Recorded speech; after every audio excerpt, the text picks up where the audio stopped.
the biggest one in history.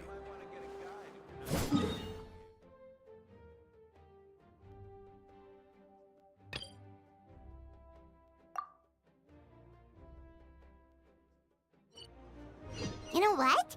The Windbloom Festival should be coming up! We haven't been to Mondstadt in a while.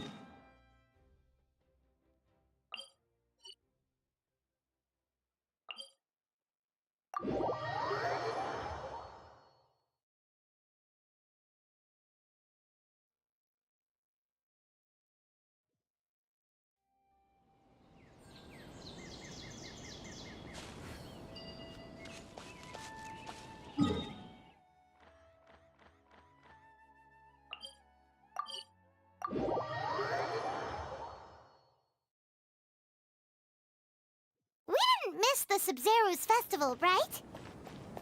Let's hurry and find Dunyarzad. Paimon thinks she must be around the...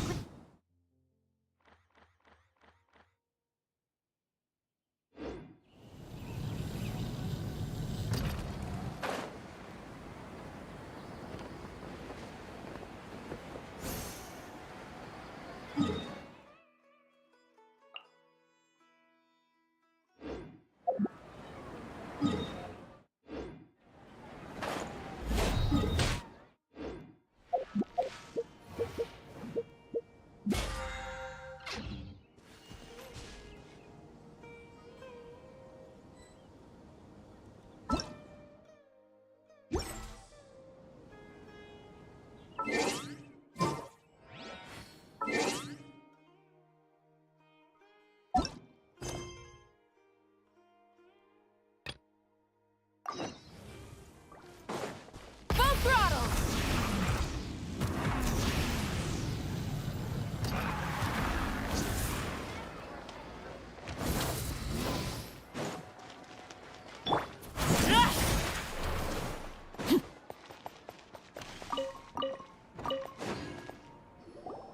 There she is!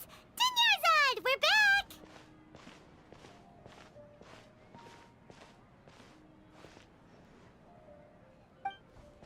Just as promised, Traveler and Paimon. I'm so glad that you two came back to celebrate Lesser Lord Kusanali's birthday. Indeed. The festival's tomorrow. We've been preparing for so long that I can't help but feel a little nervous.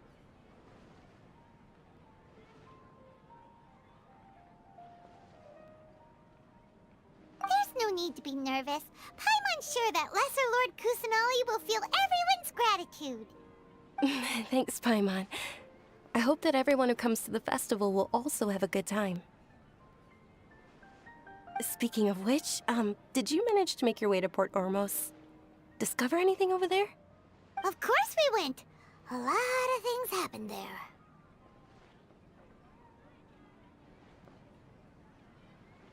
I see. Sounds like you two had another exciting adventure. If there is another chance, I would love to join. My lady, if you went to Port Ormos in your current state, we'd both be in for a lifetime of trouble. Dia! You were eavesdropping! It's called covert protection. Keeping an ear out for what's going on around my employer is part of the job. It's all right, Dia. I merely said I would like to go. I know better than to think my body could handle it. The festival's tomorrow. I've been doing nothing but causing trouble for you. So Dia, please take some time to relax. I'll be fine. Even when you put it that way, it still doesn't feel right. Don't worry, my guardian knight. Okay, fine, but only tonight. Tomorrow's a big day, and many no-good scumbags are gonna try— Ah! Oh, you two must be exhausted from your long journey back to the city. My apologies for not realizing this sooner. I've already prepared a room for you to rest. Please follow me. Whoa, you're so thoughtful. Paimon's so ready.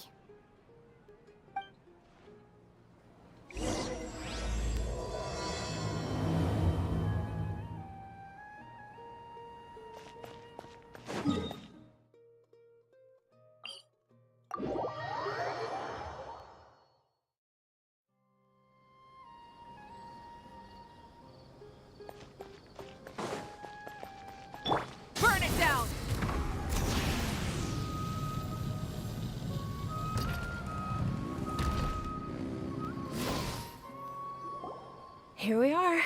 It's also fairly close to where I've been staying. It looks really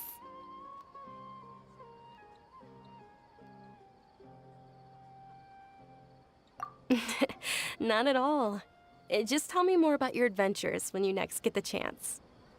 That's Paimon's specialty. Paimon can tell you stories next time. Oh, if you don't mind, how about we all walk around together tomorrow? All of my friends will be working the festival, and Dia's still insisting on her covert protection. Yeah. It'll be pretty hard to relax and enjoy the festival if Dia's constantly hovering over you, right?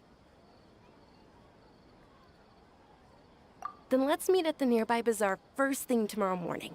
Have a great night. It's a deal. Good night, Dunyarzad.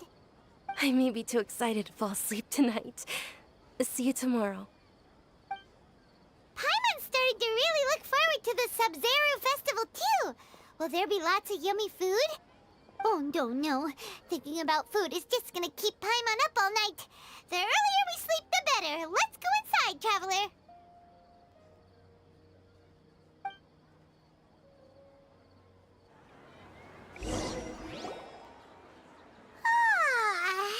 Did we oversleep? We should go meet Dunyarzad right away.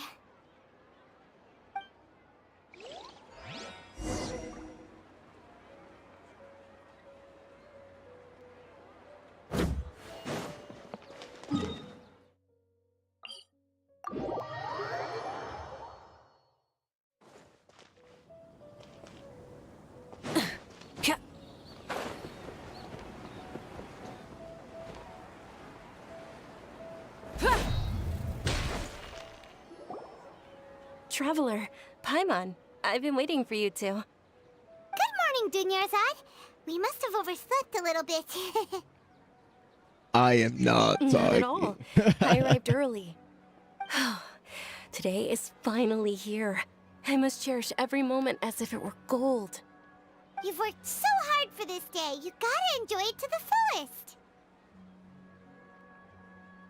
fullest. You know it. Oh, it's just that, as expected, I had some trouble falling asleep last night. I'm hoping my body won't be too much of an issue today. Well, shall we? Let's start with the stalls over there. Many vendors came out of the blue to support the event, and they insisted on covering costs themselves. Let's go give them some business. They paid for everything out of pocket? Oh, sounds like they're not in this just for the Mora. They all said that contributing to a lively festival atmosphere is more important than money.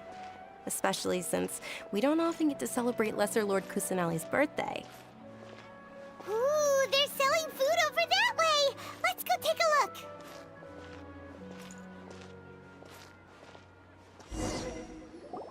This is a stall offering foods from the Haft Mewa feast. Oh, you could tell straight away. I thought most people nowadays wouldn't know. Mushrooms, flowers, and all kind of fruit? It's all vegetarian stuff. Oh, Paimon's a little disappointed. So, what's the Haft Mewa feast you mentioned just now? It's another Sub-Zero's festival tradition. People used to set their tables with 7 different foods. Generally speaking, the most common selections were foods like Rukashava mushrooms, Nilopala lotuses, Sumera roses, Sunsetias, Kapulatas, Hara fruits, and Zaytun peaches. So, the Sub-Zero festival is a vegetarian holiday? You don't have to be a vegetarian to enjoy the spread. We just use the 7 foods to symbolize the 7 virtues of the Dendro Archon.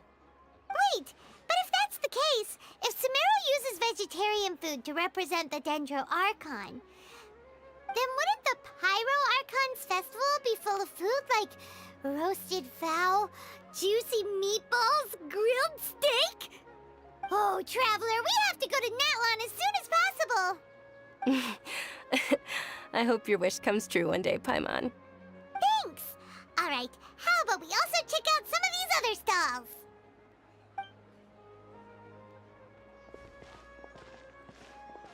Dear customers, would you like to try your hand at alchemical divination? What's alchemical divination? Those two things sound like they'd be fun to try together. Right? I thought the same when I first heard about it. It is said to be a mysterious craft invented by none other than Lesser Lord Kusanali herself. So, how does it work? It's quite simple.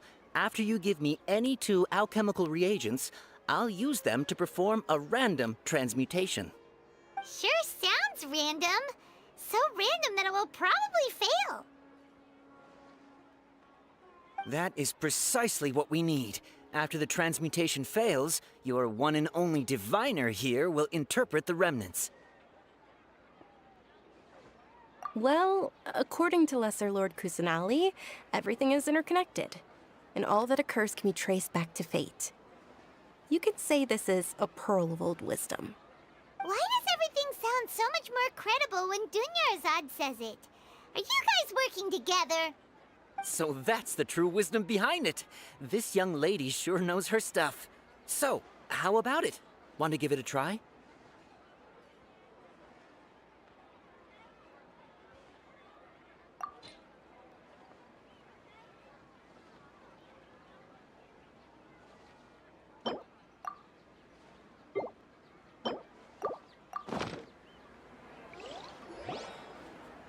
Okay, one moment. It's the moon. Paimon wants to take a look too. Is it? It looks more like a pie that Paimon bit into.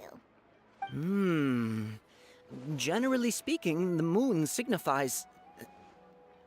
It means... Wait a moment. Is he really looking it up in a book? Oh, I remember now. It means illusions and lies. Illusions and lies? That sounds rather ominous. Yes, but this book says that if you trust your intuition and overcome your fears, the sun will surely rise. He's not even trying to hide his book anymore. Naturally, fate will only ever show you the beginning of a journey. It is up to you to forge your own ending. Oh, thank you so much. I'll keep that in mind. Oh, it's nothing. I'm just learning as I go. Guess that was still pretty interesting. Okay, on to the next stall. They say the Sub-Zerus Festival was very lively a long, long time ago. Large flower carriages used to parade through the city. As they headed towards Port Ormos, people would throw flowers, candy, and liquor all along the way. Dunyarzad's eyes are sparkling right now. I wish I could have seen that spectacle. But if you ask me, I'm sure Nilou's Dance of Sub-Zerus will be just as impressive.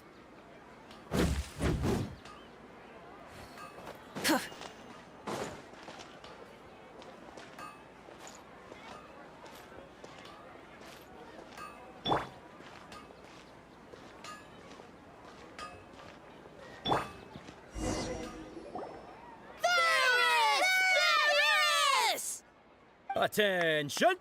Soldiers, fall into formation if you want any Yalda candies.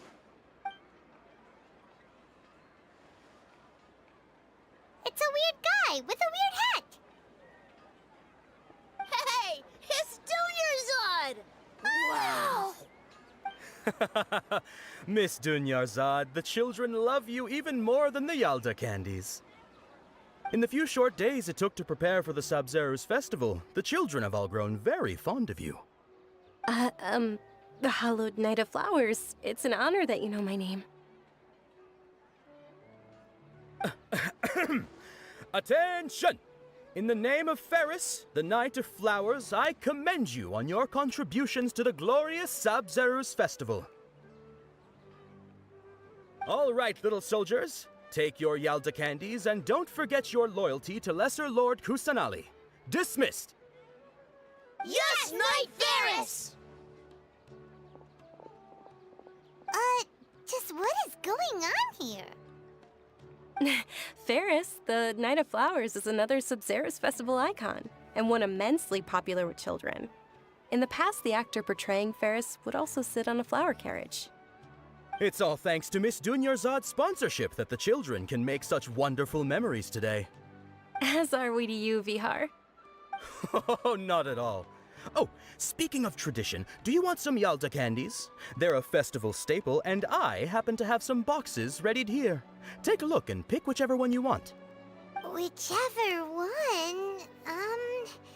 Don't these boxes all look the same? That is the fun part. Each box contains a random flavor. It's up to the luck of the draw. Flavors include lavender melon, hara fruit, sunsetia, Ooh, those all sound pretty good. and there's also lizard tail and oni kabuto. Huh? What's up with those two flavors? Oni Kabuto is a little spicier than Lizard Tail. Dunyarzad, you tried them before? Traveler, help Paimon pick one. Paimon wants the Sunsetia flavor.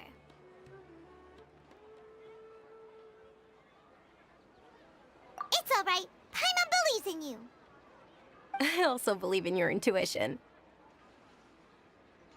Great! These boxes of candy are numbered 1 to 5 from left to right. Which one do you want?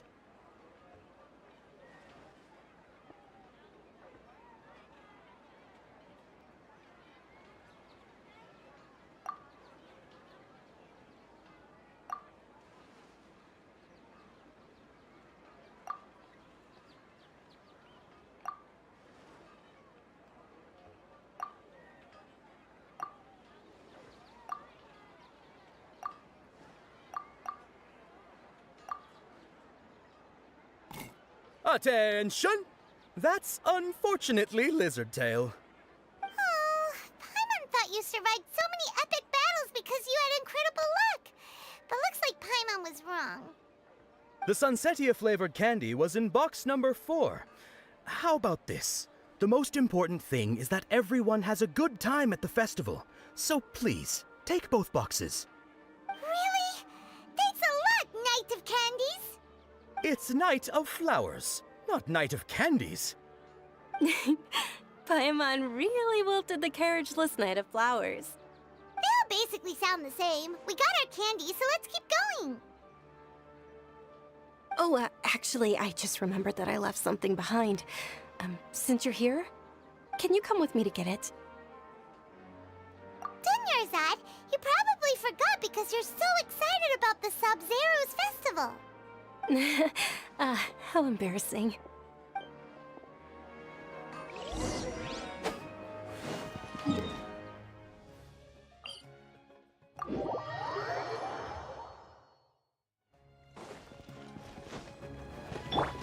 Rise with the sun! Try and stop me!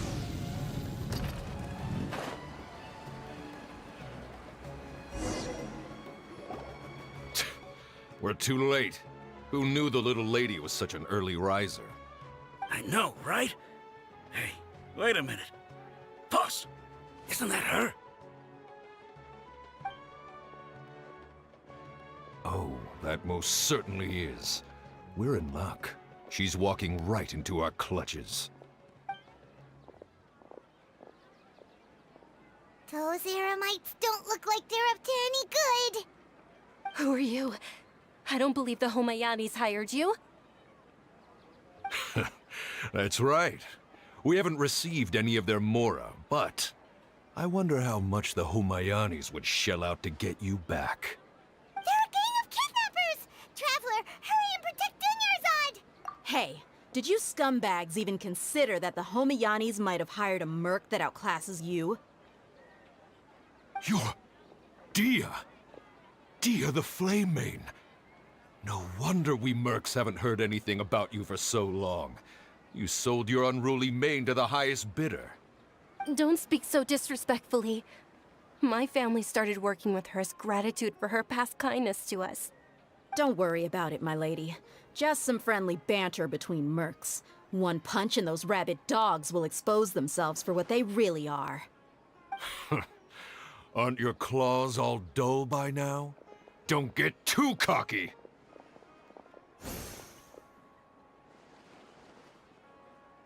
Traveler, take Miss Dunyarzad to a safe location.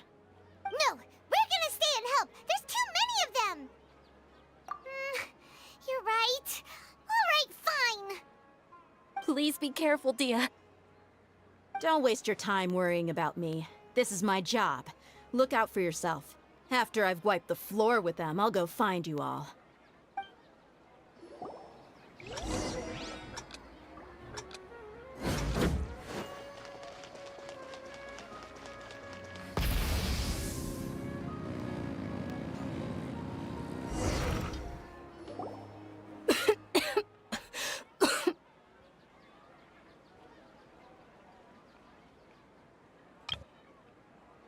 Dunyarzad, are you okay?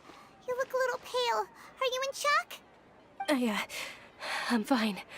My body always reacts like this whenever I exert myself too much. You sure you're okay? I'll be fine after some rest. I'm more worried about Dia. After all, none of this would have happened if I hadn't insisted on coming out today. Yeah, don't worry.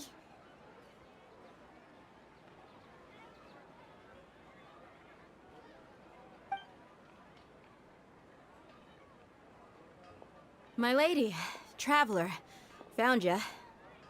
Dia! You took care of them so fast! Any more of them? Or rather, did anyone follow you?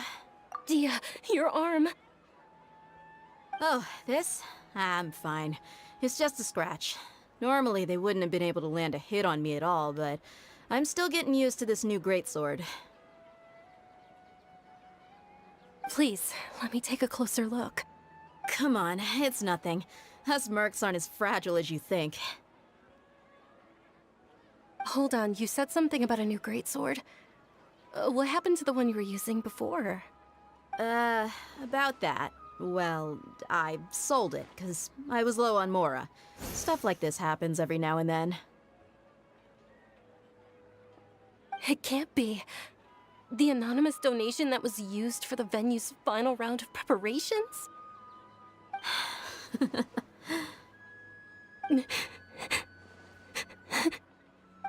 Hey, Miss Dunyarzad, I wasn't trying to make you cry.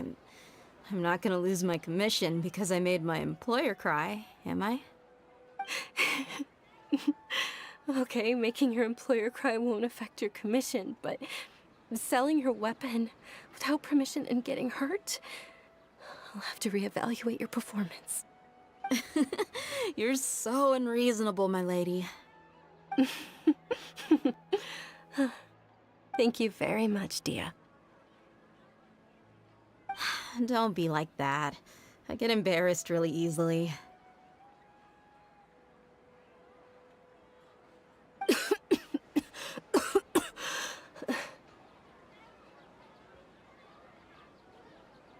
Are you feeling unwell again, Dunyarzad? My lady, your condition. Traveler, can you take her somewhere to rest? I'll look around the area to make sure we're safe from an ambush. Truly. I'm sorry for the trouble, everyone.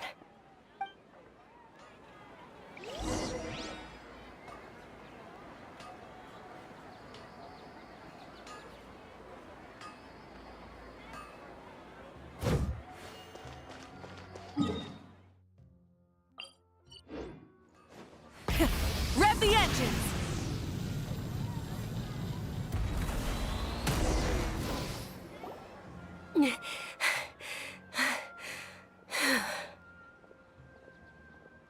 Are you feeling better, Dunyarzad? Yes, much better. Just give me a few moments and I'll be good to go.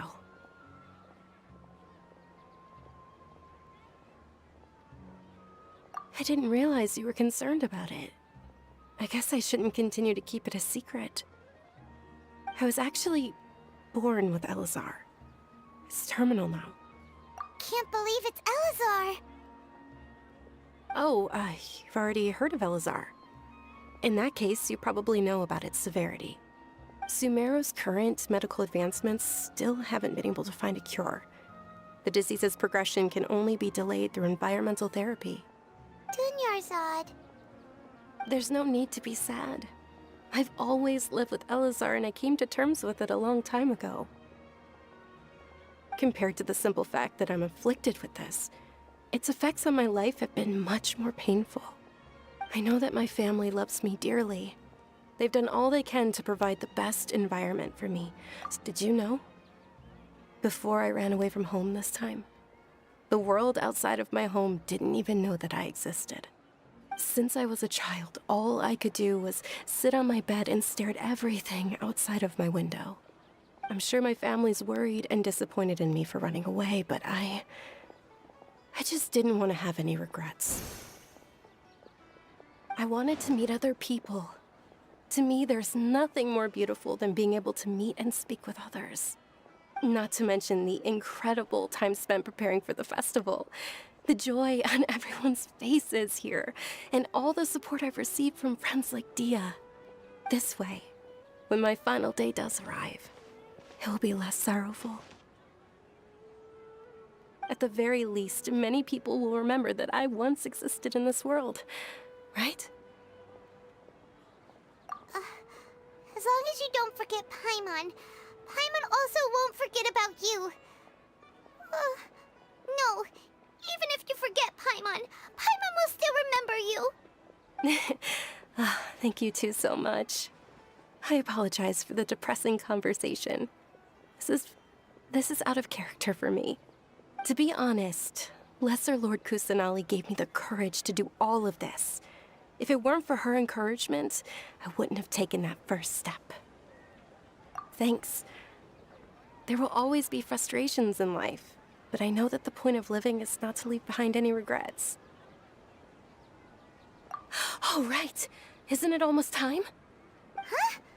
Almost time for what? Isn't the Dance of Sabzeruz about to begin? It's the part of the festival that I've been looking forward to the most. Nilou will recreate that legendary scene with her most splendid dancing. And the Sabzeruz festival will conclude amid everyone's applause and blessings. And with that, my wish will also... Then what are we waiting for? Let's go to the stage! Yeah, we should still make it in time.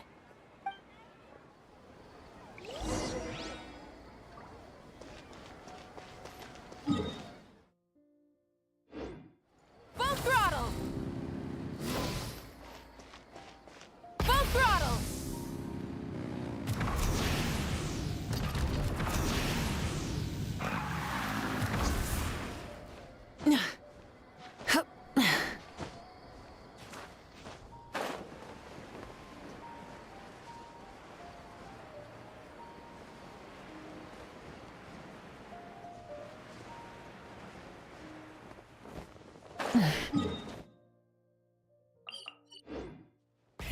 Rev the engines!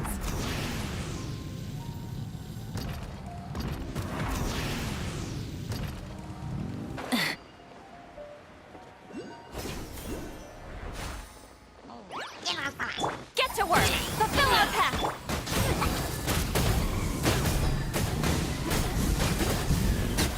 Incinerate!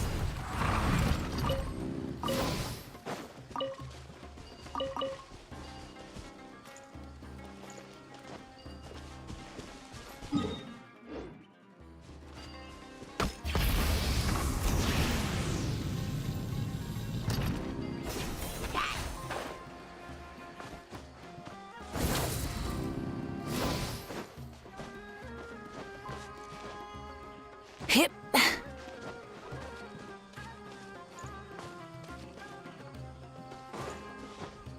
Burn it down. Hup. Hip.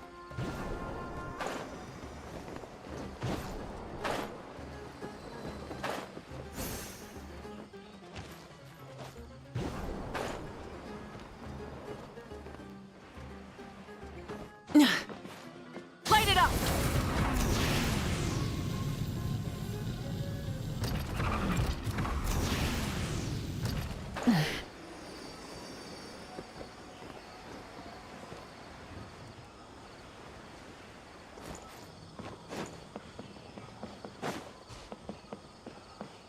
Rise with the sun!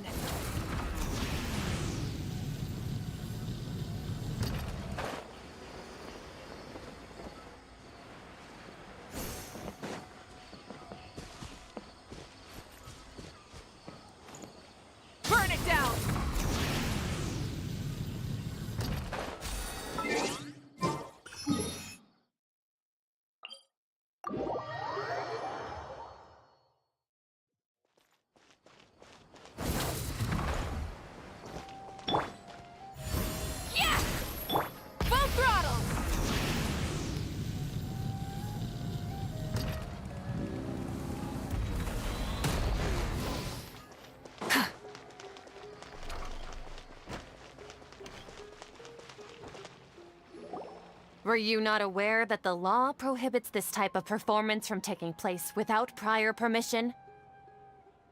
Over there! Someone's yelling at Nilu! I think I just saw the Academia's Grand Sage. Why is he here in person? But the Dance of Sub-Zerus is one of the key parts of the Sub-Zerus Festival. If we can't perform it...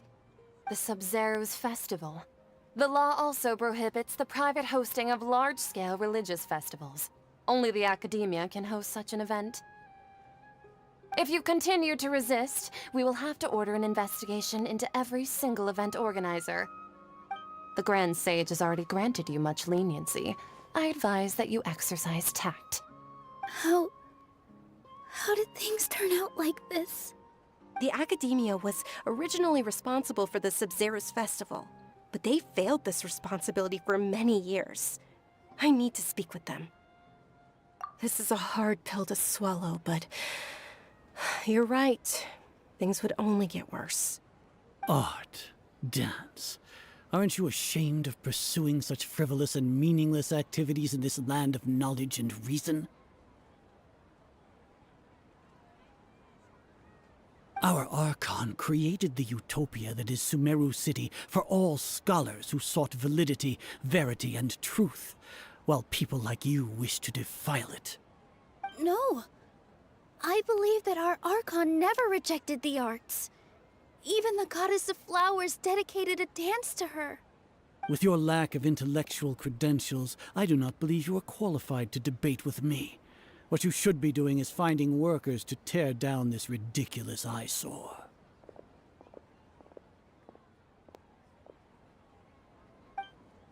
When we return, have the scribe draft an ordinance before the next Nyagarbaha Day that prohibits public art performances. We will announce it to the public later via the Akasha. Understood. I will inform him when I return.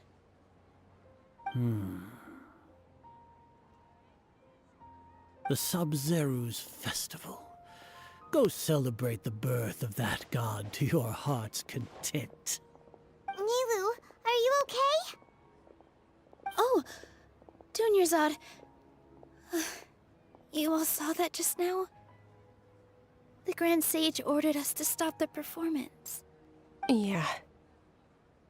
Let's go somewhere the Academia can't find us and perform there. But how do we let everyone know? And what about the atmosphere on the stage? Or we could get people to block them off so they can't interrupt the performance.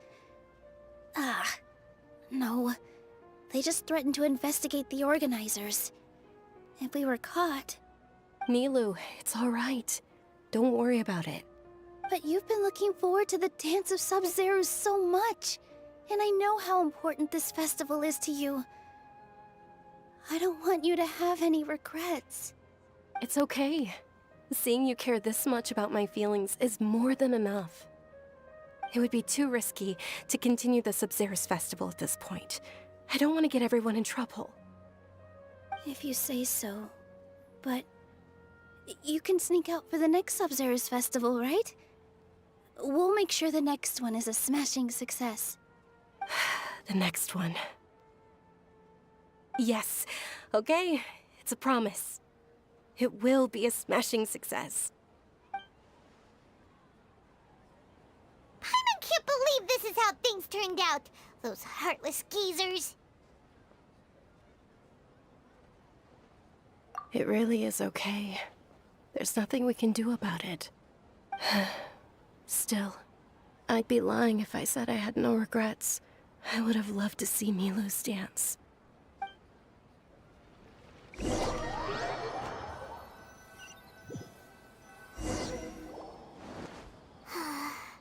A lot happened today. It's a shame the festival ended the way it did. Nilu and Dunyarzad promised to make the next Sub-Zerus festival a success, but Dunyarzad is running out of time.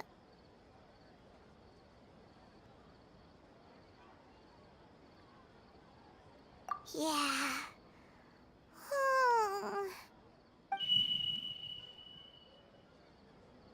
All connections have been secured to construct the most stable framework possible. project has entered its most critical phase. Power has begun to flow from...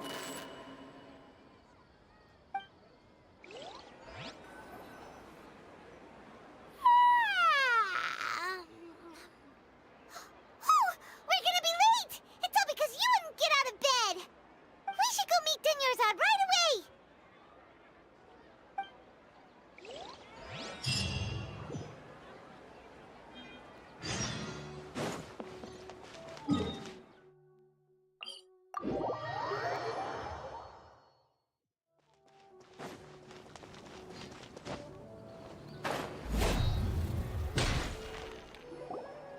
Good morning, Dunyarzad.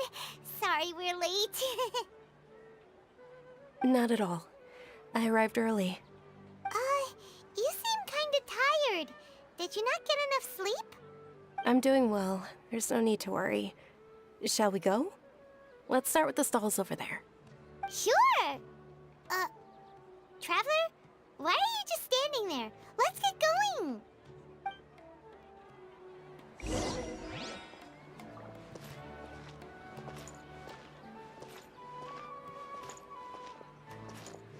Ooh, they're selling food over that way! Let's go take a look!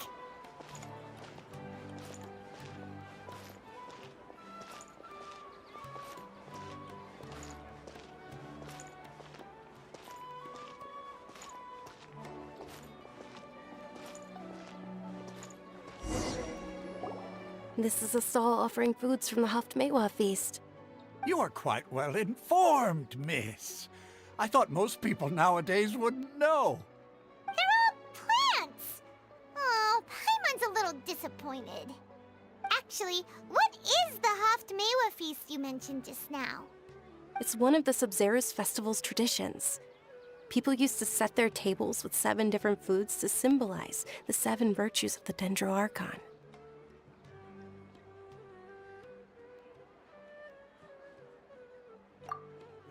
Remnants appear to be in the form of the moon.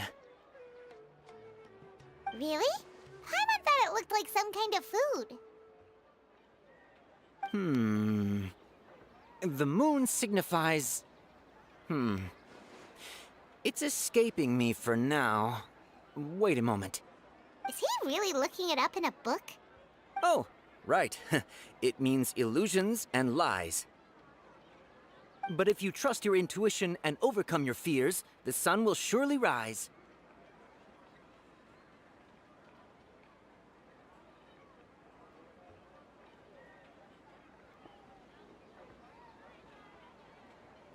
Understood.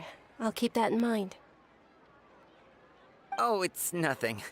I'm just learning as I go. Guess that was still pretty interesting. Okay, on to the next stall. So, where to next?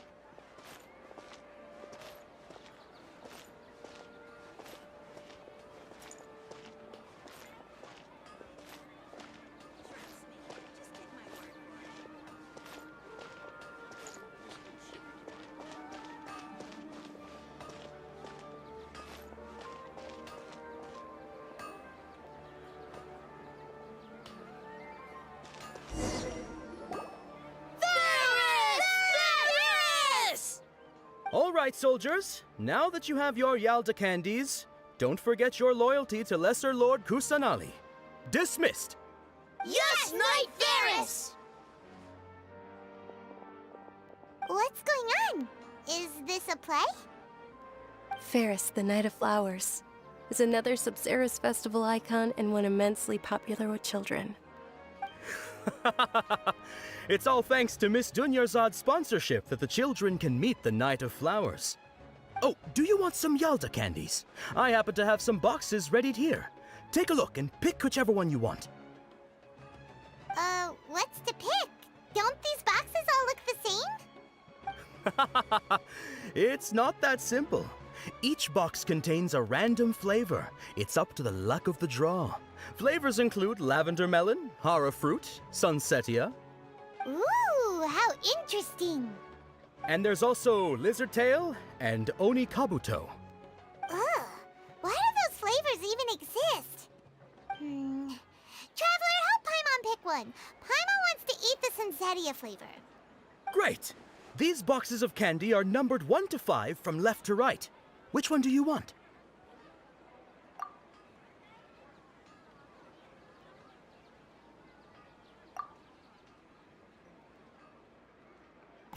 Ah, excellently chosen. Number 4 is indeed Sunsetia. Paimon bet you had incredible luck, and Paimon was right.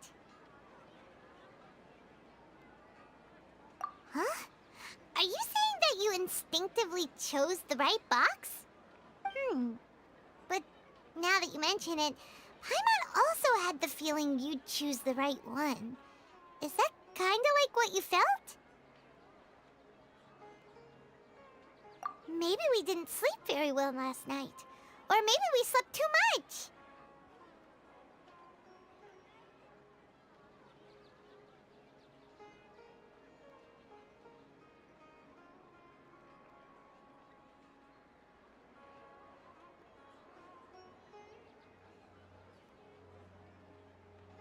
Oh, sure. Huh? Where are you going? You're just gonna walk off like that?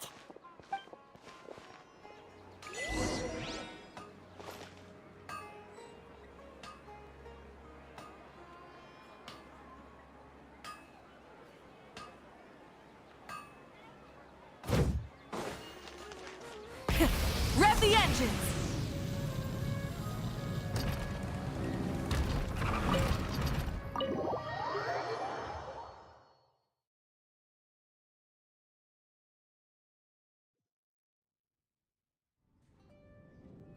A feeling of deja vu?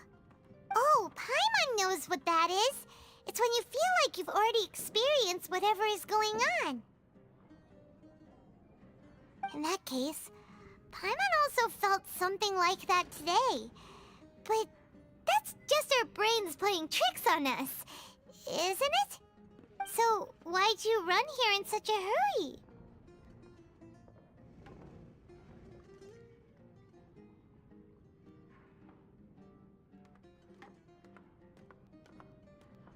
So that's it! You're intentionally doing things you usually wouldn't and seeing if you still get that same feeling of deja vu. Welcome, you two. Are you here for lunch? What would you like to eat?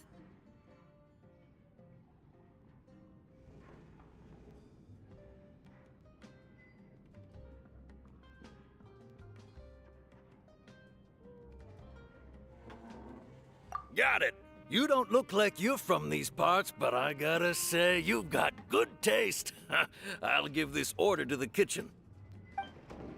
Charcoal-baked Angelina cake? Isn't it that burned thing that didn't look tasty at all? Oh, Paimon understands what you're trying to do now. You'd never normally order something like this.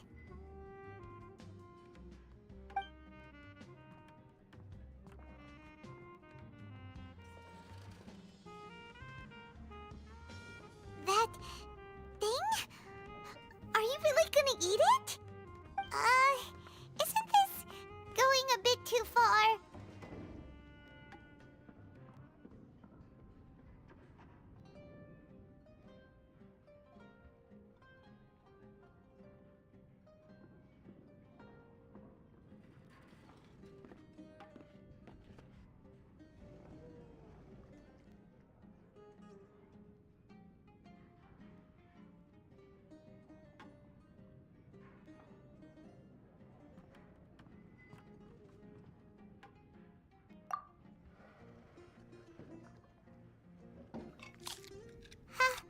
How was it? The look on your face is telling Paimon that it tasted awful.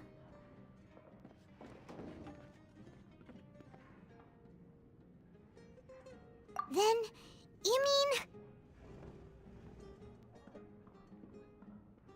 That's impossible! We were just talking about how gross it looked! So, would this be a case of taste bud deja vu?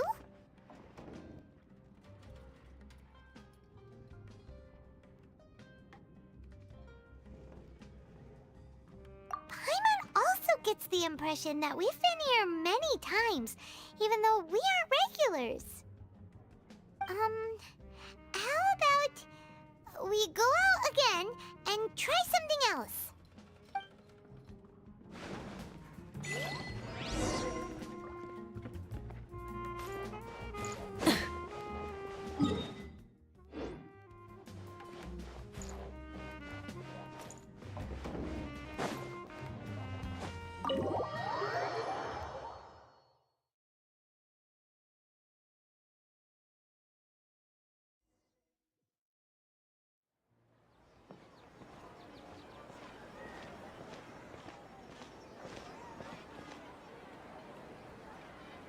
Hey, Dunyarzad is sitting by herself on that bench over there.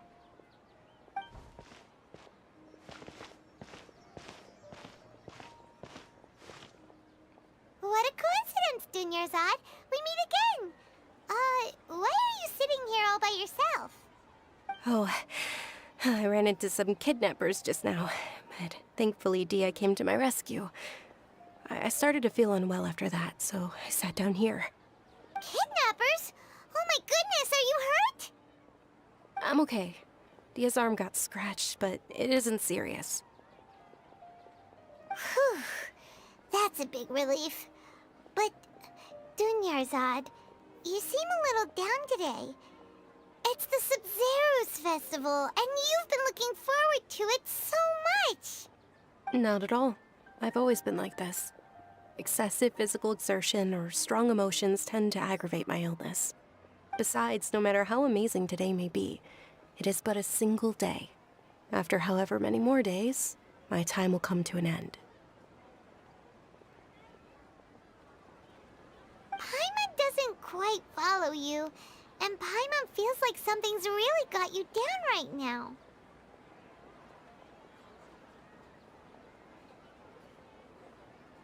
It really is fine. I don't mind.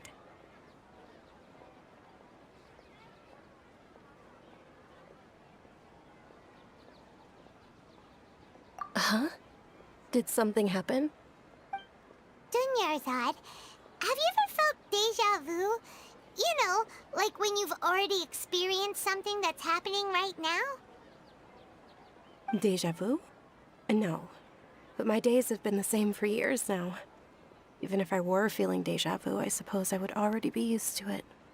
Oh, Paimon sees. Then, is it only the two of us? It's almost time. Huh? Time for what?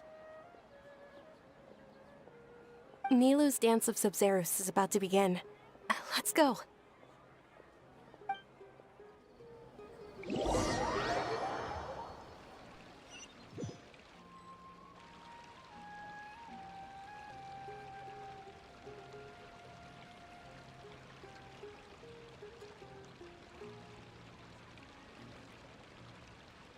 With your lack of intellectual credentials, I do not believe you are qualified to debate with me. What you should be doing is finding workers to tear down this ridiculous eyesore. When we return, have the scribe draft an ordinance before the next Nyagarbaha Day that prohibits public art performances. We will publicly announce it later through the Akasha. Understood. I will inform him when I return. The Sub-Zero's festival. Go celebrate the birth of that god to your heart's content.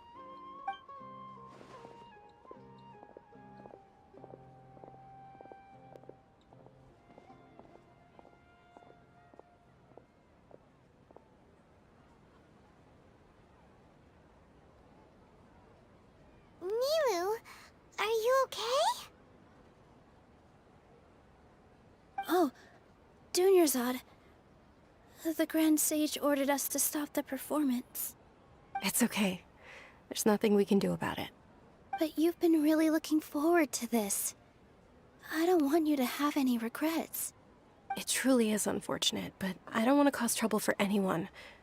Didn't the Grand Sage say that he might investigate the organizers? True, but...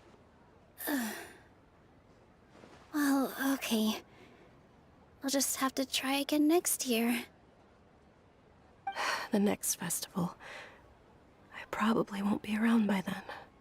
Wait, what did you just say? No, nothing.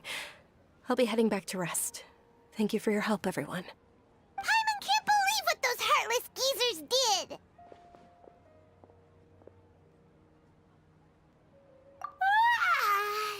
Did Dunyarzad already go back? We should also return and get some sleep.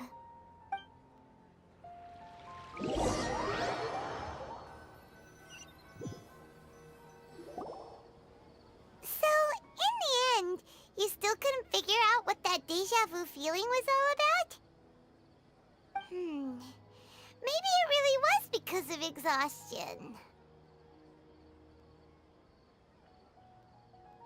Same here. That's why Paimon stopped thinking about it halfway through the day. Then, how about we settle in and get a good night's sleep? For now, we can chalk things up to exhaustion. We can do more thinking tomorrow. Observing a modest drop in the output of Jnana energy, but values still remain within normal parameters. Continue to monitor the variances in the data and find the cause as soon as possible.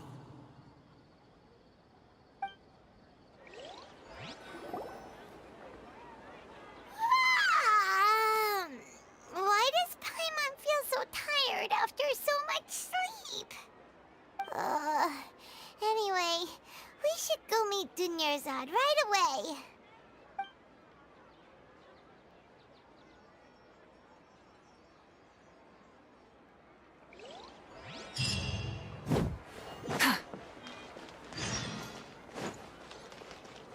Try and stop me!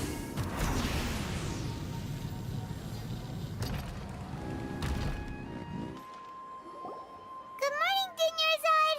Sorry to keep you waiting. Not at all. I arrived early. Huh? Paimon thinks you sound kinda tired. Did you not get enough sleep? I'm doing well. There's no need to worry. Shall we go? Let's start with the stalls over there. Great idea! Let's get going! Traveler? Hey.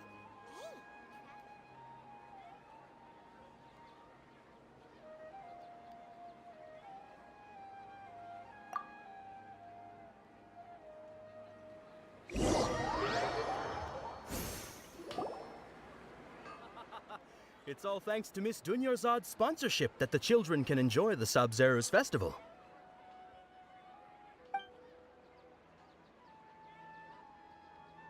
Oh, are you interested in Yalda candies? I have some boxes of candy here. Pick whichever one you want. Not much of a choice. All these boxes look the same. It's not that simple. Each box contains a random flavor. It's up to the luck of the draw. Flavors include lavender melon, hara fruit, sunsetia. They all sound pretty tasty. And there's also lizard tail and oni kabuto. Huh? What were those last two? He'll help me choose. Paimon wants to eat the sunsetia flavor. No problem. These boxes of candy are numbered 1 to 5 from left to right. Which one do you want? Oh, I like your confidence. No hesitation at all. Oh, congratulations! Number 4 is indeed Sunsetia.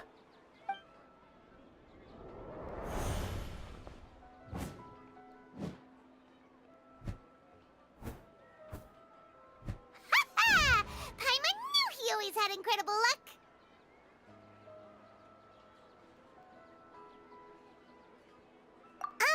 Paimon's not really interested in the other flavors. Ah, wait. How did you know? Don't tell me that you already knew which flavor was in each box. What? He was right about all of them? That couldn't have been luck. How is this possible? I packed all those boxes this morning and they've been sealed ever since. You couldn't have known beforehand. Mind reading? X-ray vision? Or some kind of magic trick? This is way too freaky. Tell us what's going on! Since when did you get superpowers? Traveler?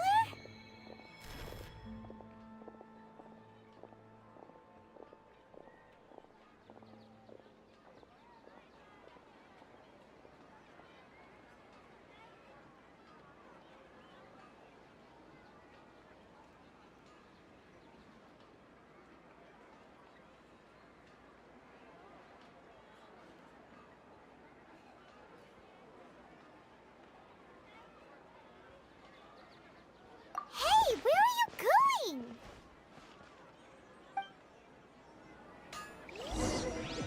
What's going on? Did you see something? Us leaving Dunyarzad without letting her know is kinda rude, you know.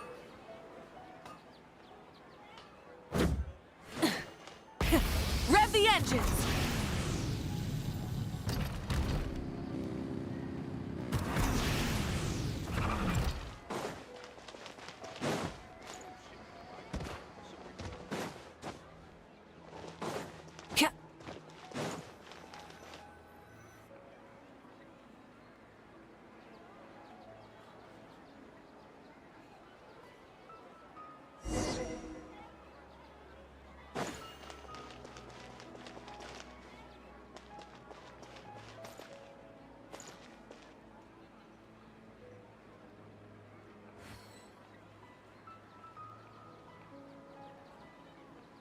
Rise with the sun!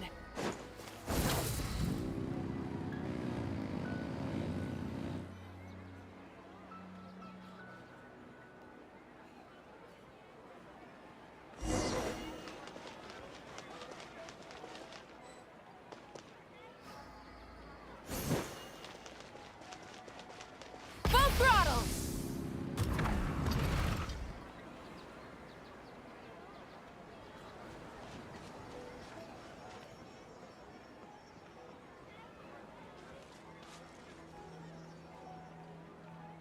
What are you looking for? Why did we come here?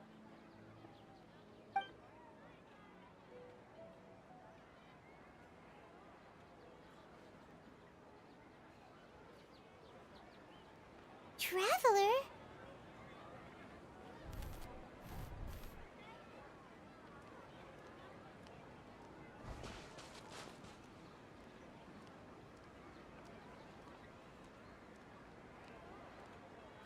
That's...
Look! That's... Isn't that Dunyarzad? What's happening here? Why are there two Dunyarzads? You already know that this isn't your first Sub-Zero's festival, don't you?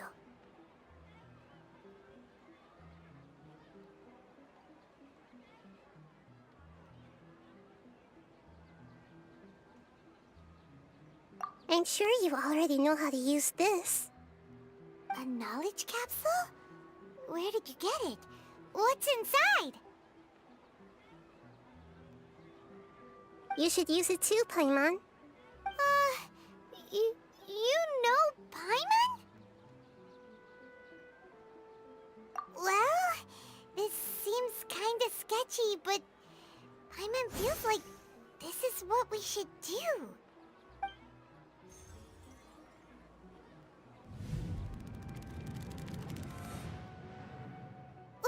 What the?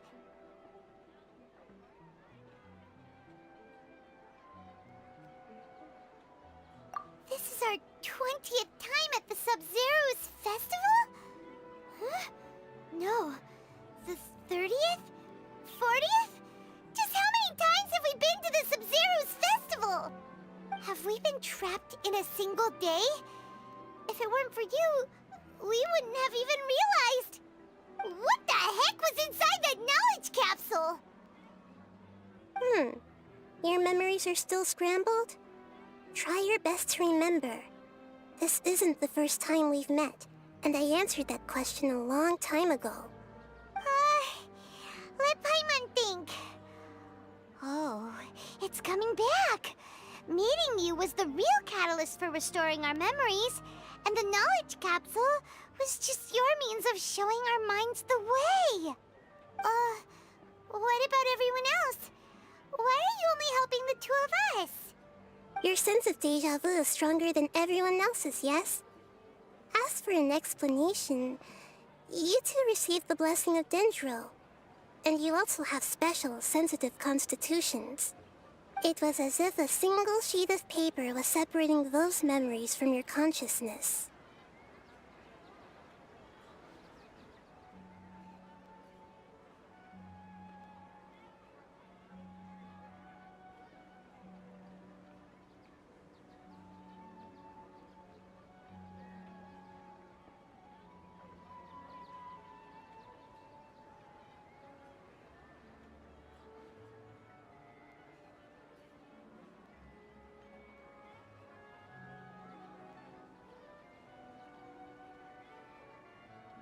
A familiar question. I think this is the 7th time you asked that. As you can see, she isn't doing well. You probably sensed it too. The Dunyarzad you were just with is different from the first Dunyarzad you met. That first Dunyarzad is in front of you right now, and she doesn't have a lot of time left.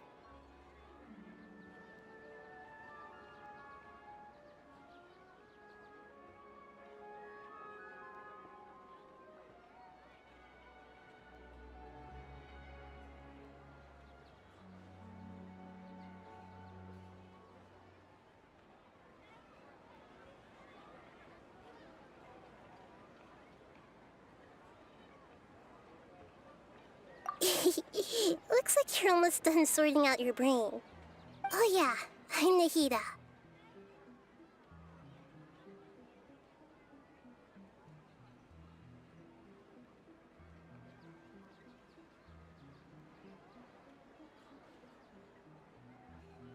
Good, you passed the test. What's happening? You can awaken our memories, and you seem like you know what's going on. Oh, wait, please don't tell Paimon even you don't know. Everything in this world runs in a loop. This cycle is called the samsara. You, me, and everyone else are all stuck inside the one-day samsara. As for the truth, that's on you to find out. If you were told the truth instead of discovering it yourselves, it would literally blow your minds. I don't know how you'd be after that. I can only give you surface-level help, like bits of information and subtle hints. For the rest of the time, I'll be doing all I can to slow down Dunyarzad's illness. She looks like she isn't doing well at all. Her illness gets worse after each Sub-Zero's festival. If we can break out of the samsara, I might be able to save her. But as things are right now, she's just a small bird in the sky that's about to lose its last feathers. All I can do is raise a gale to delay her fall. You sure love to use weird analogies. Analogies are wonderful tools. They let you use existing knowledge to understand unfamiliar things. Okay, so, with what you know so far, what do you think the truth is?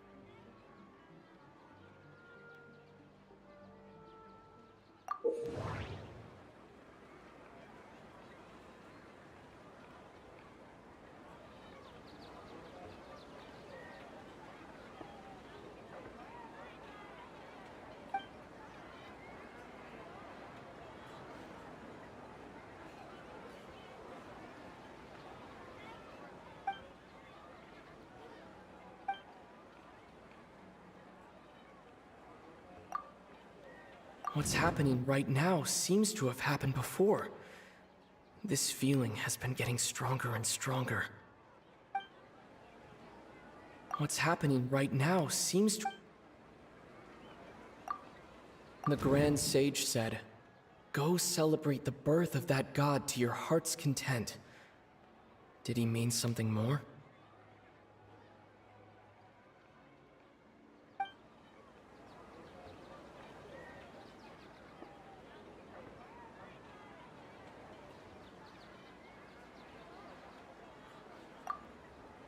That doesn't sound right. The We've already experienced the Sub-Zerus festival many times, and the day of the festival seems to be in a perpetual samsara.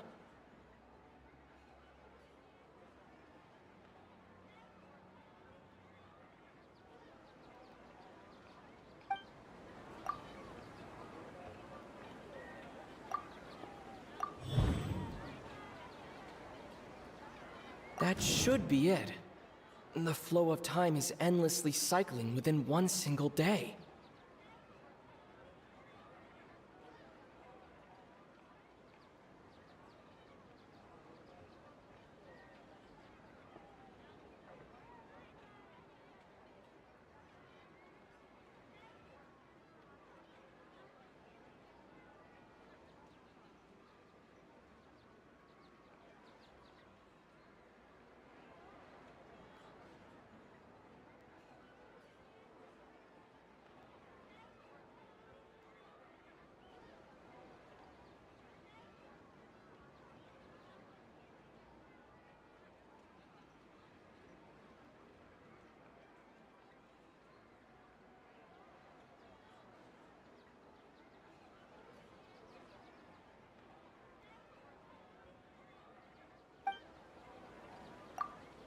A time loop. You've given similarly wrong answers in the... Still the wrong answer? Paimon thought that made a lot of sense. A simple time loop can't explain some of the phenomena. You two are still missing a lot of information. Unfortunately, I can't give you any more hints.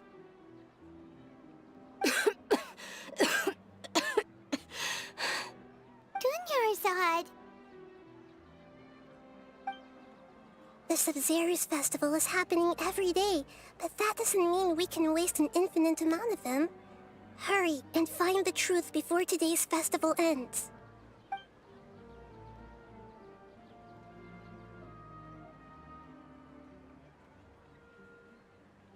Let's think about our current situation. To save Dunyarzad, we have to escape the samsara of the Sub-Zerus festival. And to do that, we need to figure out what's happening. The truth. Nahida rejected the idea of a time loop, so we must have missed something, right? Paimon's memories say that we've already done this many times, but let's go talk to people again. It's more productive than sitting here and scratching our heads. Why don't we start with the...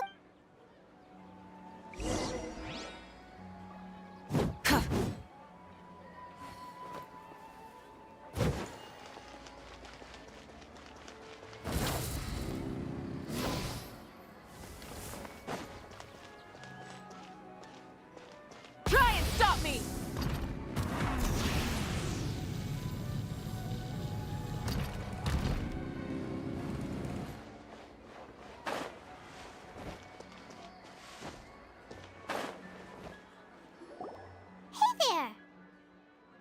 Hey, it's you guys again. Where's your cultured friend? She's feeling a little unwell. I see. Did you come back to buy something? I guarantee the freshness of my products. I harvested them from the forest just yesterday.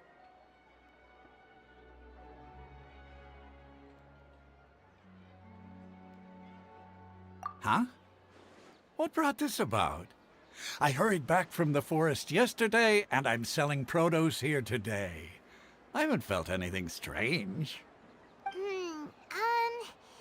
To put it another way, if you really think about it, was yesterday truly yesterday? Did you actually come back from the forest yesterday? What kind of philosophical nonsense is this? Are you two daydreaming? Didn't you know that no one dreams in Sumeru? Go somewhere else if you want to find someone to daydream with.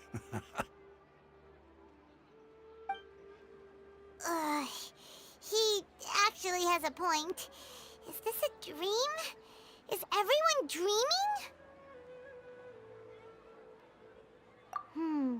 True. It's so weird that people here don't dream. Why is that? Anyway, if this all really were just a dream, we would have woken up a long time ago. Let's keep asking around.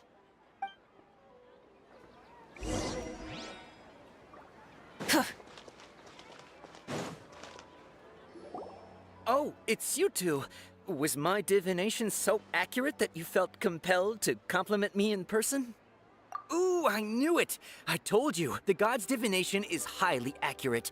You just hadn't fully understood its significance yet. You're really excited about this, huh? That's exactly why we came back.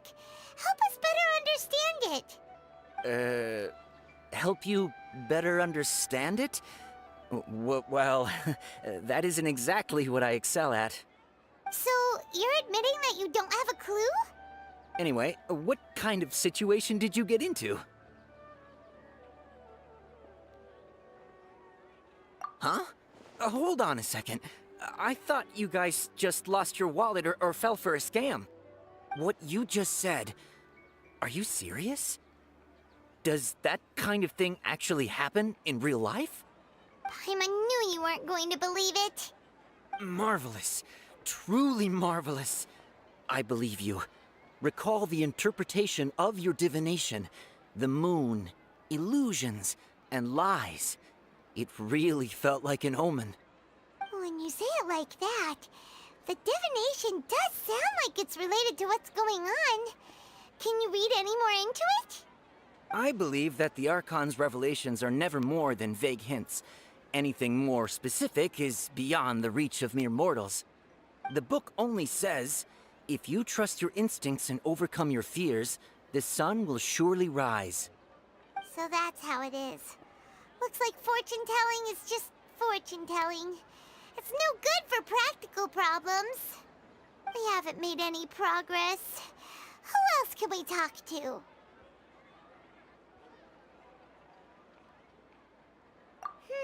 Paimon remembers that we tried talking to her a couple of times, but she always thinks we're playing pranks on her.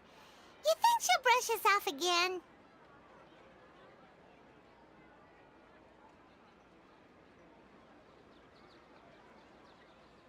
Yeah, if we tap into Dia's strong sense of responsibility as a mercenary, then she'll definitely take us seriously. At this time of day, Dia's probably just finished beating up those kidnappers. Let's go find her.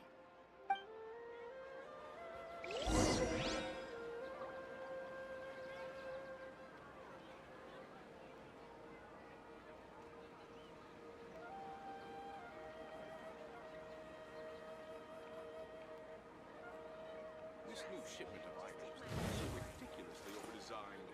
Ain't the circles now.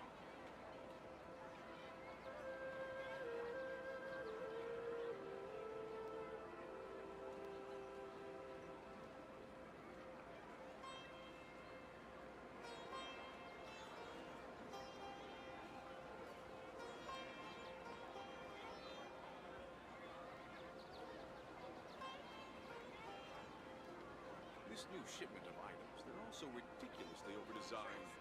Ain't the circles now.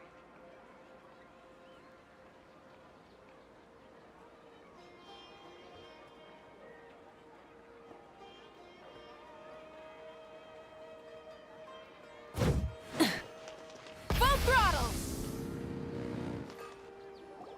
I'm fine, my lady. It's just a scratch. Perfect timing. Both of you are here.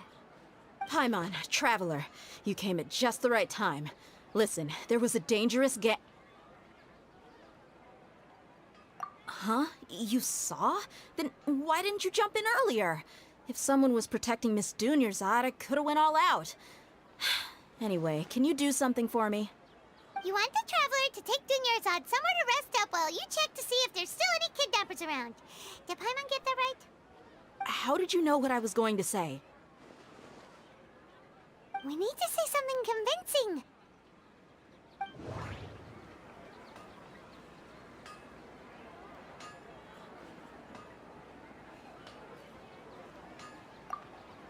People in Sumeru don't dream. What a strange phenomenon.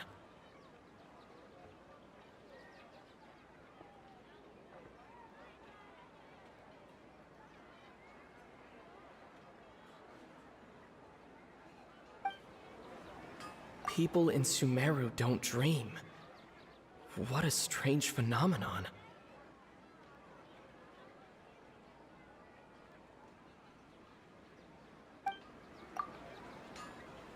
My mind feels exhausted, even though I haven't done too much thinking.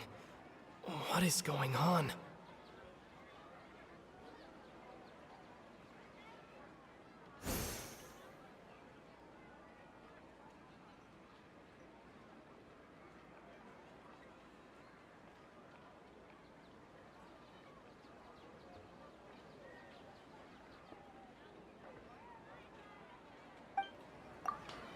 The moon, illusions, and lies.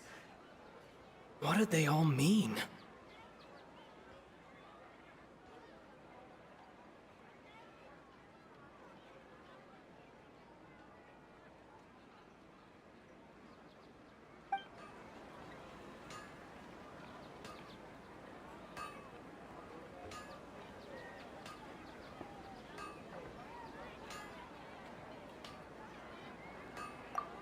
Dia sold her greatsword to raise additional funds.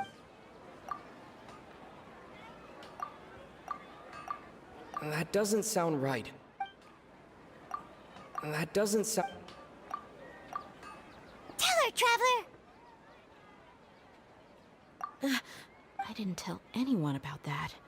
Including Miss Dunyarzad. You couldn't have known. And just now, you literally took the words right out of my mouth. What's going on?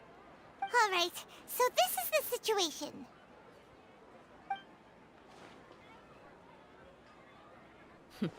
It's kinda hard to believe what you just told me. First, let me make something clear. Most of us desert dwellers might not be the scholarly type, but She's quieter than usual. Uninterested in anything and really gloomy. yeah, she isn't the same as before, but her parents said that this is how she was like at first. Huh? At first? I don't quite understand what you're all talking about. I'll go rest on the bench over there. My lady, are you angry?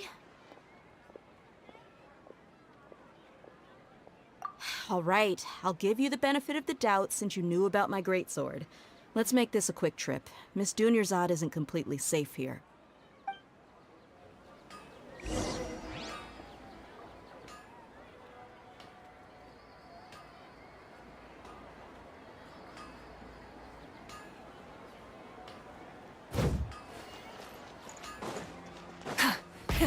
Rev the engines!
thought I told you that it won't help to bring anyone here.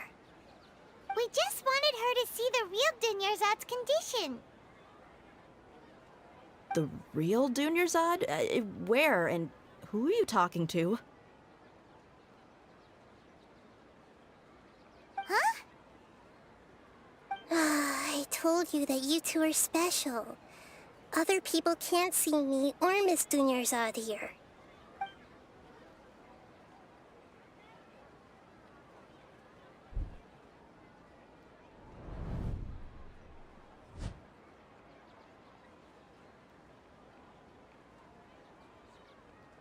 Hold on. Over there. Is that?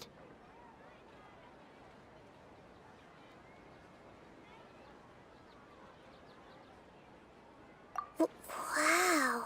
How perceptive. Does she have invisible antennae? Miss Dunyarzad, she's lying down here, isn't she? How's she doing?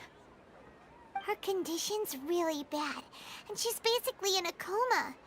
How did you know she was here? I can sense her aura. There are also lingering feelings of something like regret or disappointment. What happened? Do you believe us now? The Sub-Zero's festival has been repeating itself. So, you think the sages are behind this? Yeah, they've always been against us. Wouldn't surprise me if they're using the Akasha to intentionally repeat the Sub-Zeru's festival as a sick joke. You have a point. Aside from the Dendro Archon, the Academia's sages are the only ones in Sumeru who could pull off something like this. Maybe there's more to the Akasha than we know.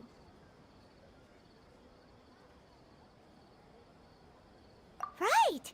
Didn't you awaken our memories using something that looked like a knowledge capsule?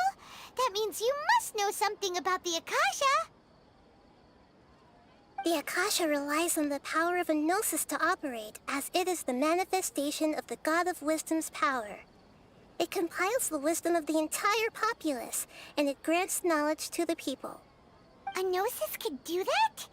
No wonder the Akasha is so magical. It's being powered by the Gnosis of Sumeru's Archon. So, this Nahida you mentioned, what did she say? She said, and Paimon quotes, "The Akasha relies on the power of a Gnosis to operate, as it is the manifestation of the God of Wisdom's power. It compiles the wisdom of the entire populace, and it grants knowledge to the people." Compiles the wisdom of the entire populace and grants knowledge to the people. Wait. I get the grants knowledge part. That's what people have always used the Akasha for. But compiling the entire populace's wisdom? How does that work? Did she mean that the sages enter new knowledge into the Akasha? Oh, yeah. That sounds about right. What do you think?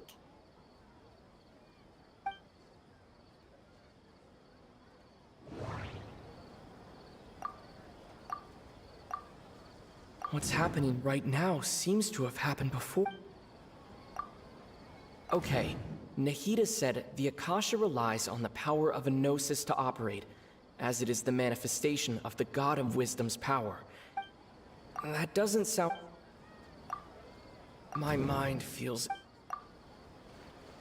You mean the Akasha is causing our mental fatigue? Huh. Now that I think about it, my head's been feeling unusually heavy.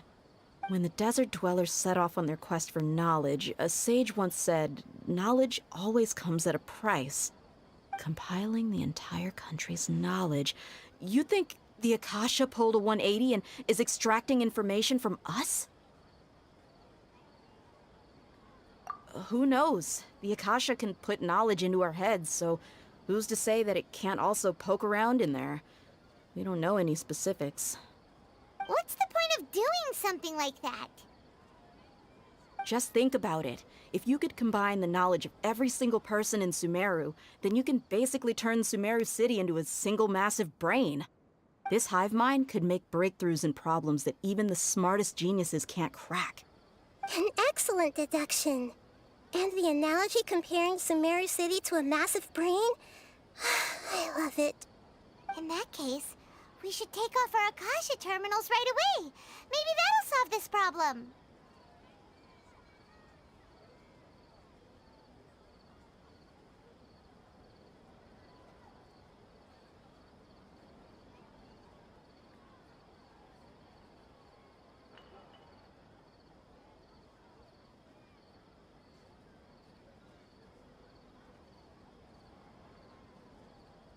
Yeah, I was only wearing this for show in the first place.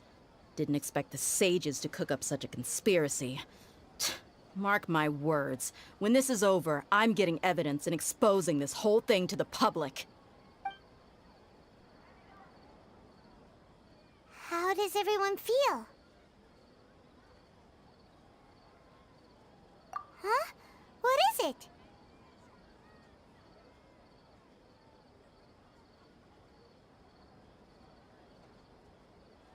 Oh, that! Paimon knows what you're talking about. It's a single soft beep that sounds like it's coming from the Akasha terminal. The sound of a beep. Could it be a prompt tone for when the Akasha is operating? That's probably an important clue. We weren't using our terminals, but we heard a beep anyway.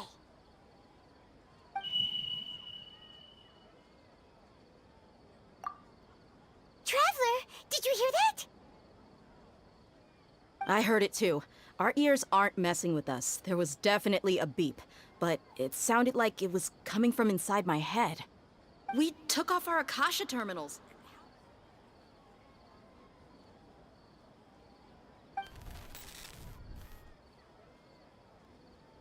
Phase runtime has exceeded its expected length. At this rate, there may be casualties. But we cannot lose all of our progress.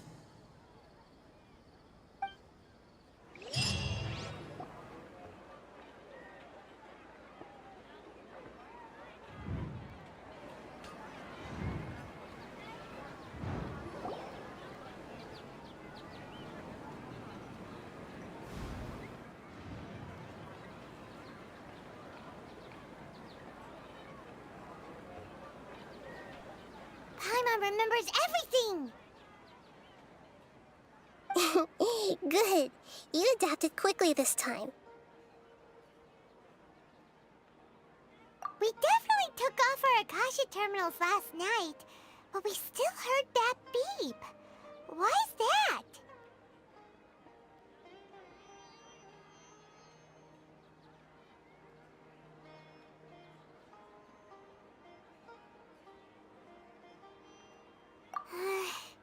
But now we can at least confirm one thing. The Akasha definitely has something to do with whatever's trapping us in this cycle. Oh, Paimon doesn't get it. Why would the Akasha go this far if all it wants is everybody's wisdom? It's extremely difficult for lab rats in an experiment to understand why they're being treated the way they are. If we're lab rats, then what are you? Nahida, you've never told us anything about yourself. I guess I'm the moon.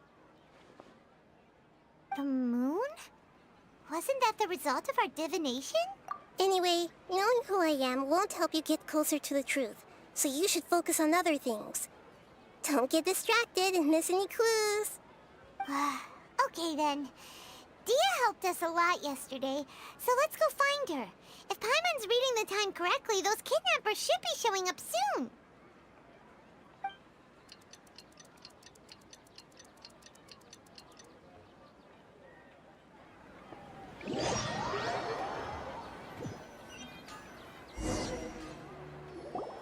Ah, there you are. I've already taken care of those kidnappers. My lady, did you get hurt?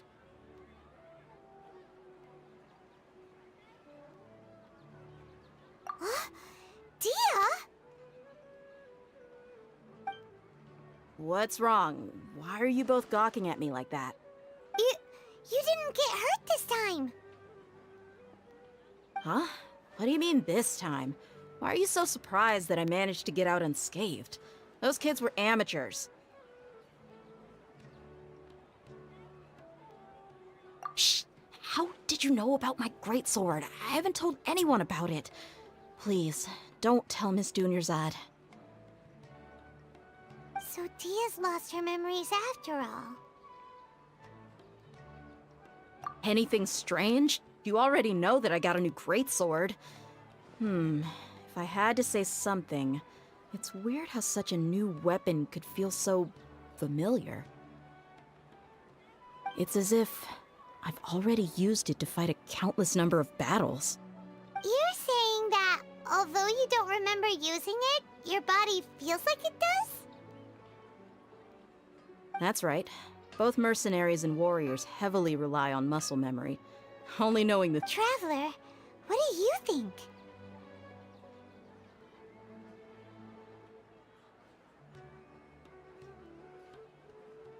Yeah! Paimon's feeling really hopeful. Oh, you're right! Earlier in the Samsara, something like this would have never happened.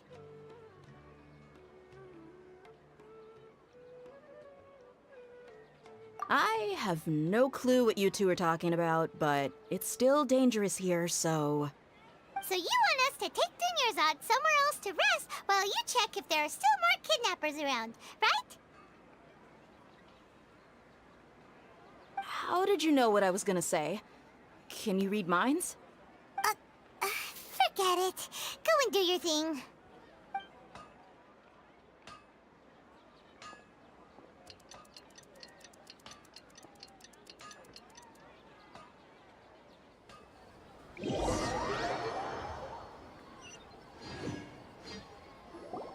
Whew. It's finally nighttime. Aside from Dia not getting injured, everything seems to have stayed the same. Listen, Nahida, we found out that Dia got out just fine today, even though she got injured every other time she fought the kidnappers. Do you think the Samsara has been broken? Have we saved Dunyarzad? Really? Good job on all that progress. Get some good sleep tonight. Hey, what kind of an answer is that? Tomorrow will come. Everyone assumes this is common knowledge, but the only way you can know that for sure is if you experience tomorrow. How many todays has it been? Is it possible that today will be followed by yesterday? Does tomorrow truly exist as anything beyond a made-up concept? It's even possible that this entire world is a lie, and the history of the whole world has just been one endless Sub-Zero's festival. Okay, no more. Paimon's brain is already shut down. That's why it makes no sense to waste your energy thinking about things you will learn tomorrow. Get some good rest. You know, use the bathroom and flush your anxiety dookie away. Huh?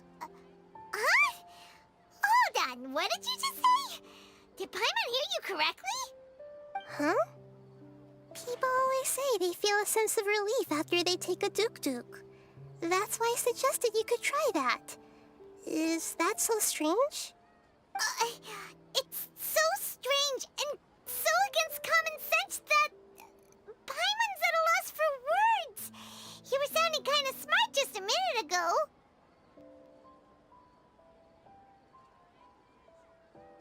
Yeah, even though it's happy and lively at the Sub-Zero's festival every day, it feels like it's been a long time since we've really gotten to relax. Let's go back to our room. Continue the harvest. Compared to what we stand to achieve, these sacrifices are trivial.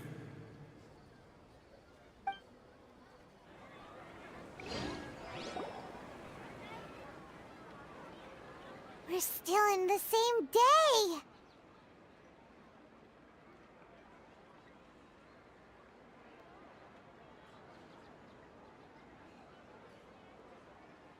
Nahida, you already knew last night that we didn't break out of the Samsara? Why did you tell us? Would there have been a point? you would have spent the night with new worries, with tomorrow still out of reach. In that case, you might as well rest within that brief moment of hope. An opportunity like that doesn't come by often, and I thought it might help you clear your minds. Paimon thought that Duke did that! Whatever. Guess you were looking out for us after all. Of course. In the time we've been together, you two have been everything to me.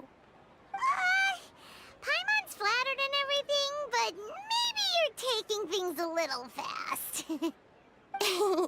What I mean is, even though I had asked you to solve this puzzle, you two are still the only ones who can see me and sense my presence. In other words, if you weren't here, I may as well not exist.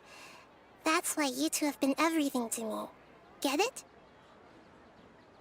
Nahida's talking about confusing stuff again. Anyway, that's enough chit-chat. So, Traveler, did the new clues yesterday help you gain a new understanding of the situation?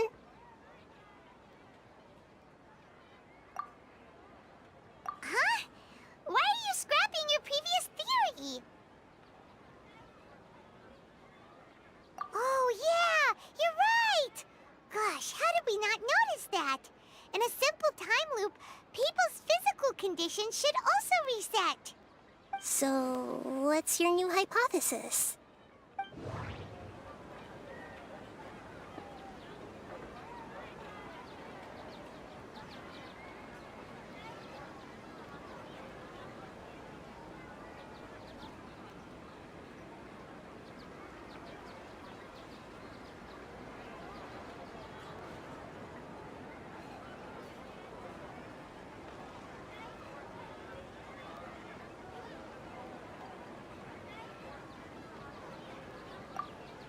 Mercenaries rely heavily on muscle memory, and Dia was able to use her experiences to avoid injury in later samsara cycles.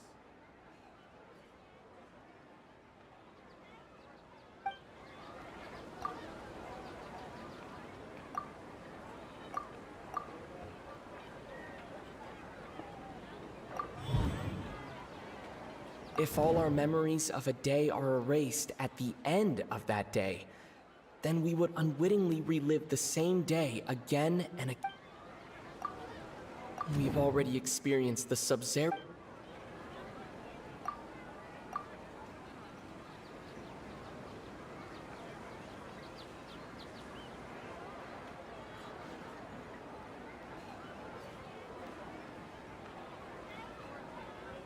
Okay, Nahida said the...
The beep is a prompt tone for...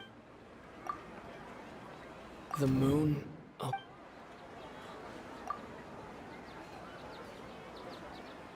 That doesn't sound right.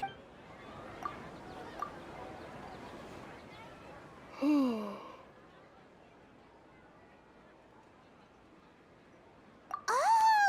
Then the beep we hear every night could just be indicating the deletion of our memories. That's why when we wake up, everyone thinks the Sub-Zero's festival hasn't happened yet. It's already the next day, but everyone still thinks it's the day before. But Muscle memory can't be erased. That's why Dia has been getting better at using her greatsword. Now everything makes sense! A brilliant deduction. Nahida, tell us if we're right or wrong. To put it simply, it's as if you've mistaken a pyro crystal fly for a firefly in the night. You lost sight of its true nature because you focused too much on your perception that it glows. That isn't simple at all!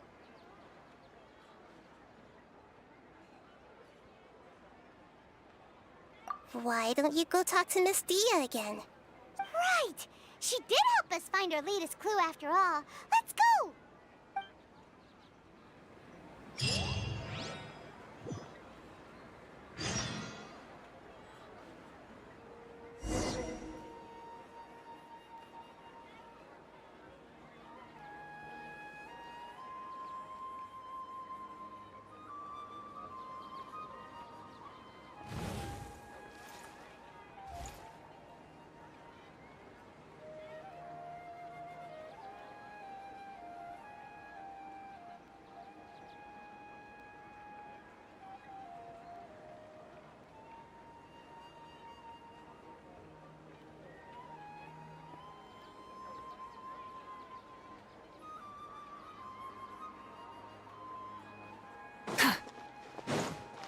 Try and stop me!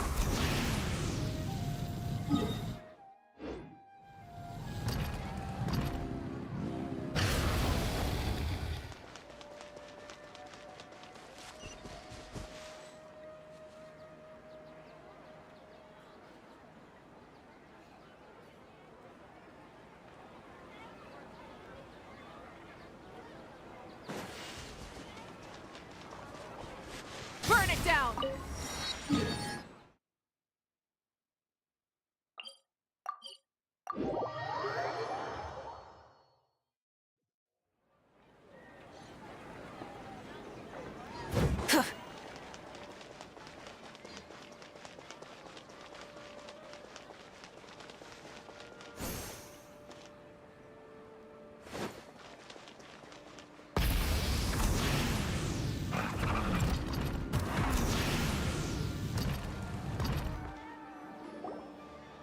There you are.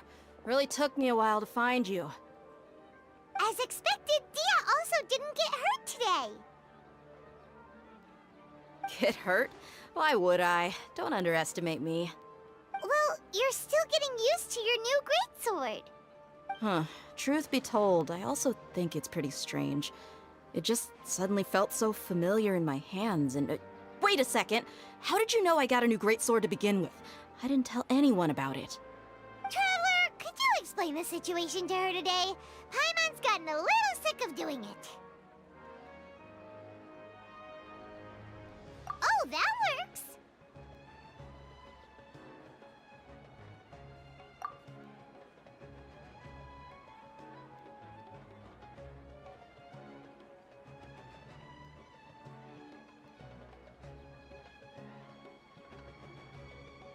What happened to you guys while I was gone? Did you get brainwashed by some cult? Don't think too hard about it. Just take what we're saying at face value. Alright then, let me get this straight. You're telling me that my body's already gotten used to this great sword, but my brain just doesn't remember it? Yes, your memory's being erased every day. Then I'd have to disagree. That's impossible. Oh? Why do you think that? If we've actually been reliving the Sub-Zeru's festival day after day, then what happened to the things we used, the money we spent, the food we ate? Common sense says my wallet should have emptied itself a long time ago. There's no way I wouldn't have noticed that.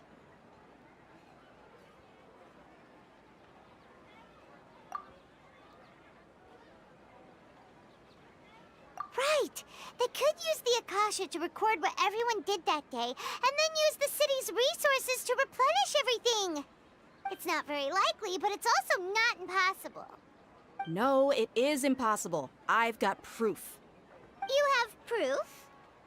Where? You two are surprisingly serious about this nonsensical discussion. Fine, I'll play along for a little longer. Come with me, Miss Dunyarzad. Please come along as well. I still can't guarantee that this area is safe.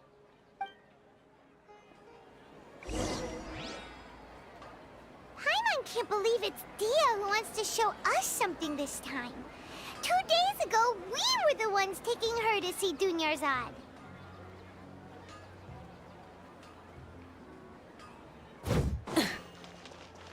Full throttle!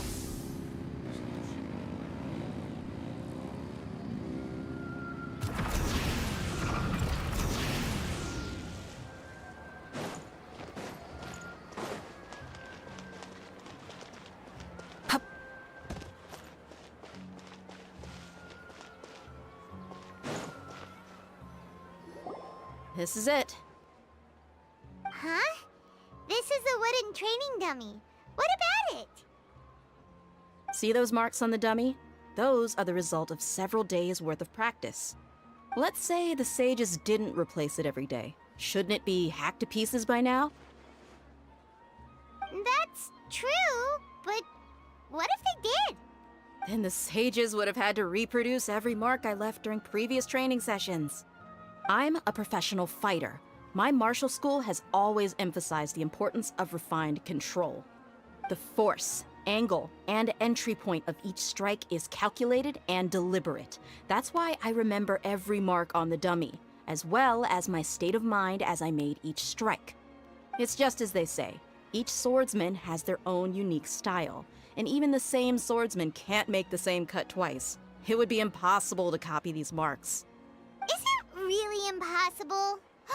What if they used some fancy machine to carve every single mark? People often say that a camera's photo can never replace an artist's painting because the former has no spirit to it. The same thing applies here. At a mere glance, I can differentiate carved marks from the results of combat training.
Hope that cleared things up for you.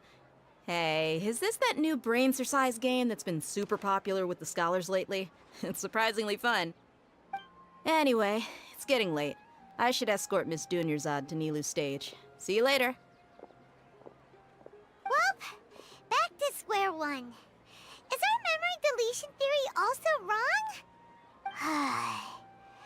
But at least we've reached some other conclusions in the meantime.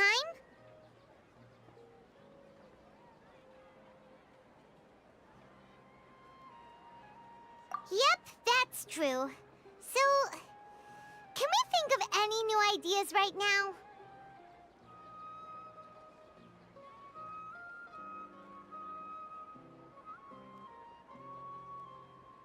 Strange? Paimon feels like everything's been strange lately. Huh? Leaving the city? You're right! It's really strange how we never thought of such a simple solution! Many things should become clear if we can confirm the flow of time outside of the city. Paimon can't believe it! Did we miss this because we're tunnel visioning too hard on our other theories? Or because we're just too tired? How about we go back and ask Nahida? Maybe we've forgotten something about leaving the city.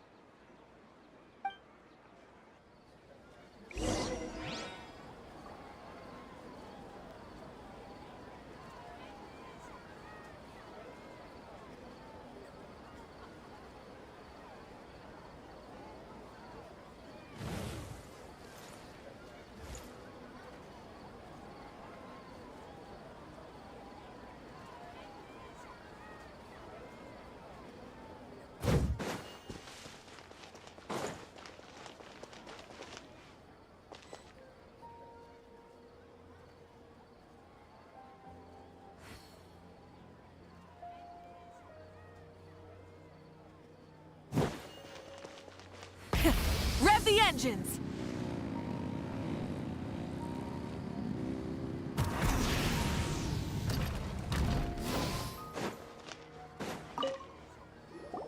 Nahida, we're back!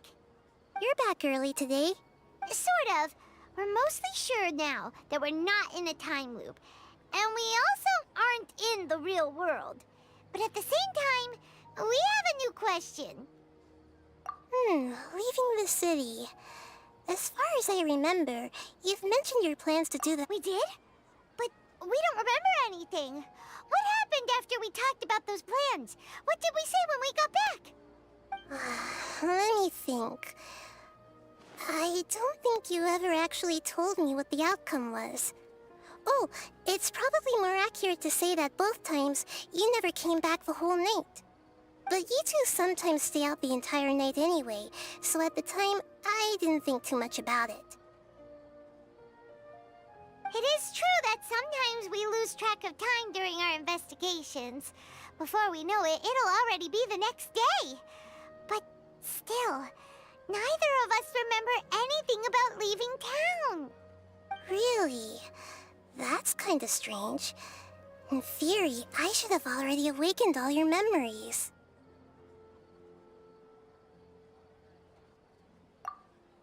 Yep, something here's definitely fishy. Let's get to the bottom of this tomorrow.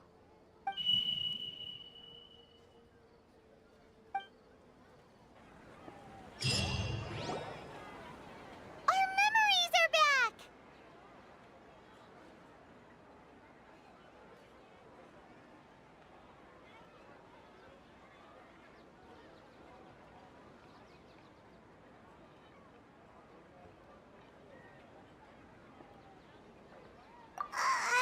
About that. Well, where should Paimon begin? Traveler, aside from your memories that were just restored, I have another message for you. Listen to it and you'll understand. Can't go back. There are countless spaces here. Our Sabzeruz festival in Sumeru City is just one of them. Traveler, you should be missing 2 days worth of memories. Paimon will fill you in. It's carry out our plan from yesterday.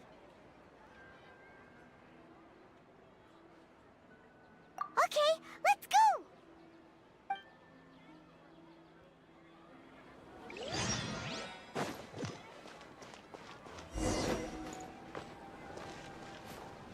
Try and stop me!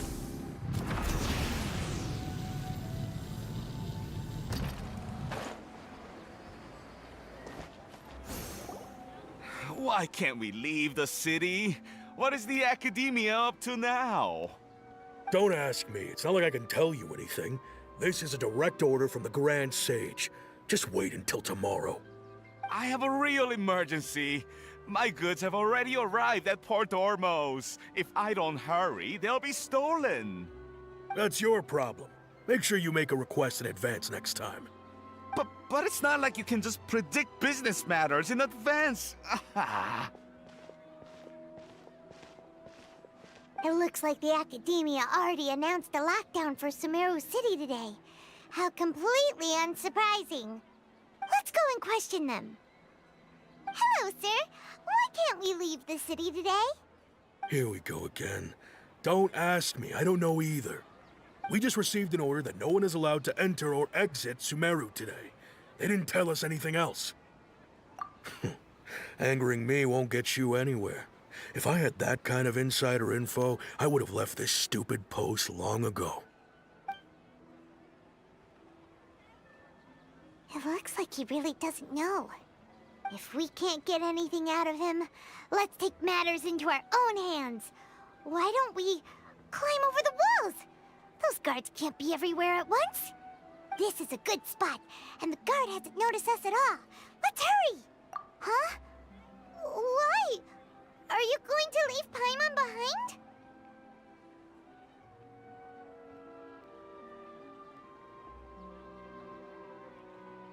But what if things get really weird out there and you get into some trouble?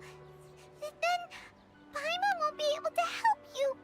Oh, Paimon knows that Paimon can't do much, but we've always been...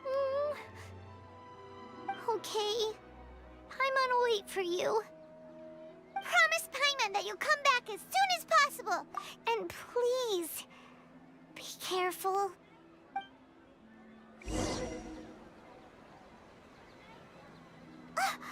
Memories! Traveler!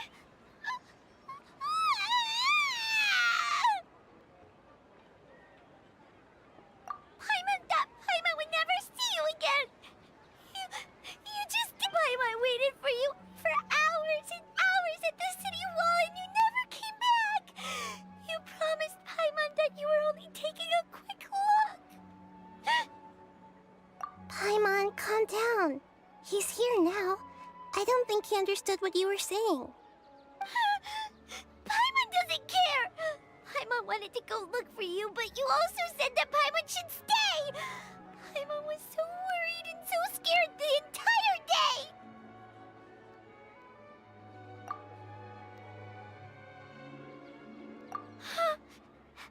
Okay. Paimon will forgive you. The most important thing is that you didn't actually disappear. Oh, Paimon was so scared that you had gone into another world! Okay, Paimon, can you tell us your perspective of what really happened yesterday? I see. Using two people's different perspectives. After that, you left the city. Paimon kept her eyes on you the whole time, but then you disappeared in an instant.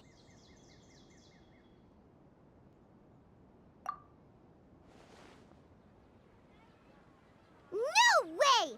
Paimon was watching you with the fullest attention. What's your perspective, Traveler? You sure you don't have any memory of this?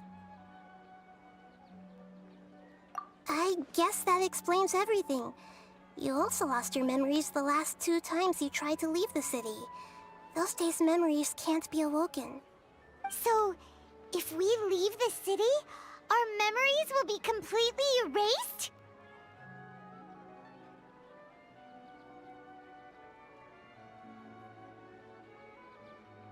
It really sounds like something big outside of the city is being hidden on purpose. But this way, we'll also never discover what's outside.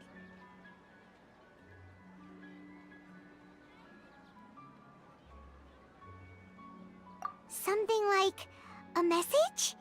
But how can we send it back? Don't look at me like that. I'm not used to being stared at.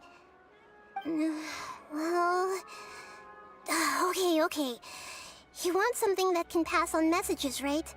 Give me some time and take care of Dunyarzad for me. Yep, now we're talking.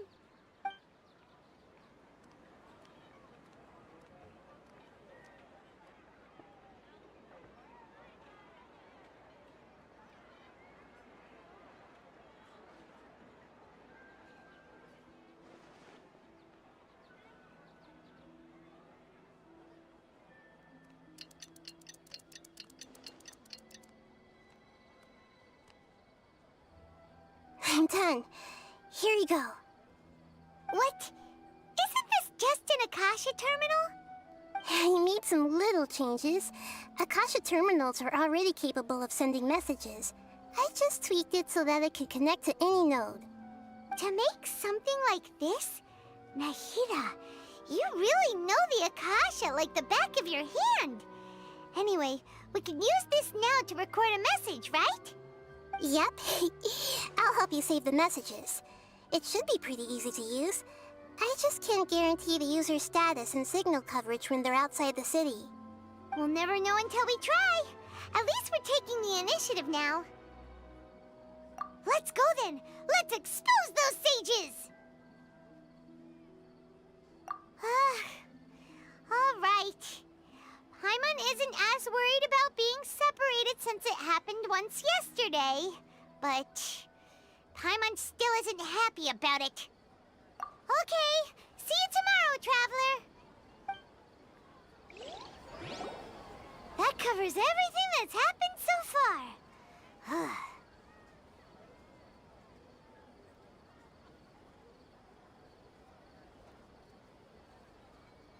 Yes. Although the signal was choppy and had some interference, we still managed to receive 2 messages from you when you were outside. Okay, now that you understand what's going on, let's hear the messages together.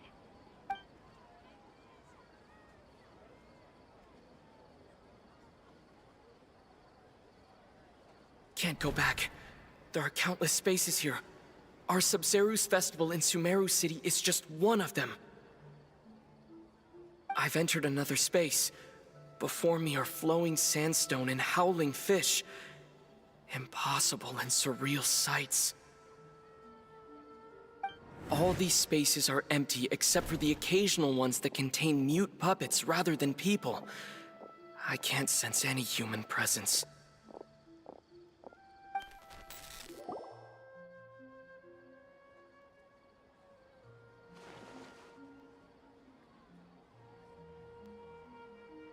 That's one heck of an info dump. It sounds like you left the Sumeru city space when you set foot outside of the walls. But everything looked completely normal when Paimon was looking out from the inside. That's unbelievable. And if we take your word for it, the other spaces all had very weird contents. There's another part here. I only received it last night. These spaces have been disappearing one after the other, absorbed by something like a sun in the sky. And now, even the final space has also disappeared. Behind me, a lot of spaces just appeared again from thin air. I get it now! Those spaces are actually...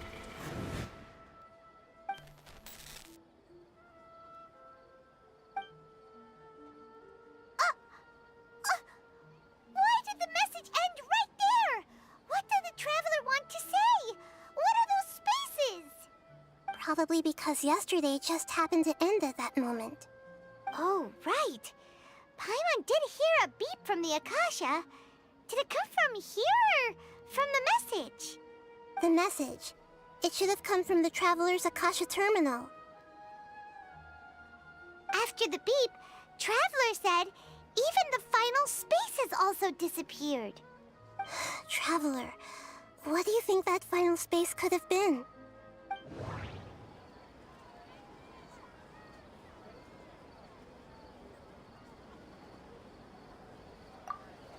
My impression is that each day in this samsara only ends at the sound of that beep from the Akasha.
Oh, so that's what it is! After the sound of the beep, the final space, the Sub-Zero's festival, also disappears, and we're taken to the next day. Later on, Traveler also mentioned a bunch of new spaces materializing behind them. Do lots of new spaces appear every day? Paimon's head is spinning. Just what are these spaces anyhow? Well, consider this. For all the horrors of the Archon War, at its heart, it was just a game where a bunch of gods fought over 7 seats. So no matter how strange or spooky things may look on the surface, maybe all they point to in the end is a small and simple secret. Wow, the Archon War, huh? That's an analogy and a half.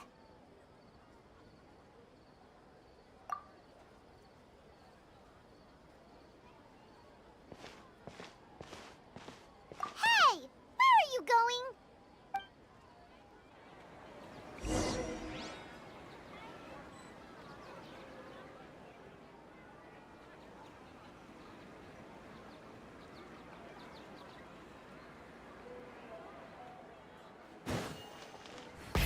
Rev the engines!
Rev the engines!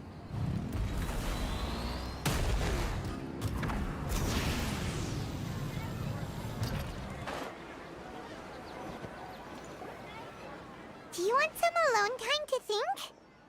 Alright then, Paimon won't disturb you.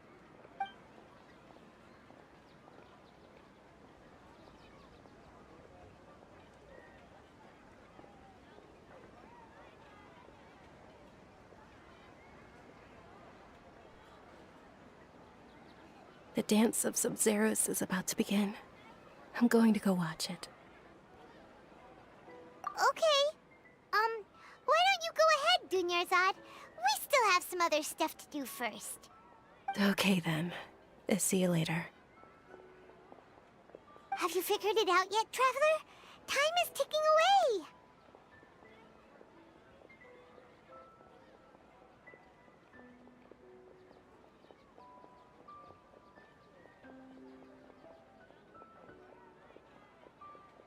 Awesome! What is it? Paimon wants to know! Oh, wait, no. Let's meet up with Nahida first. You can tell us both together. This time, we're gonna get to the truth!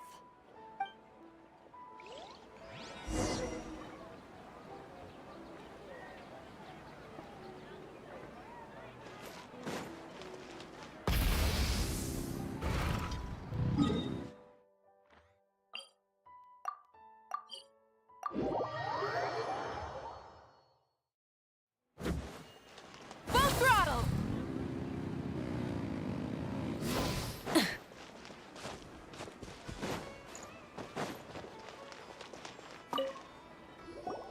You're back. I've been waiting forever for you two. Judging by the looks on your faces, are you ready to take your Sub-Zero's exam and graduate from the festival?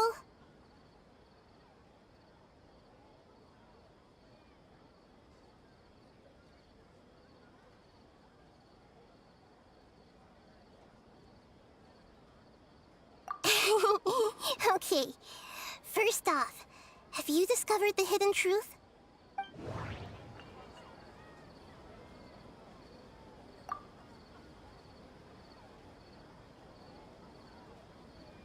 People in Sumeru don't dream.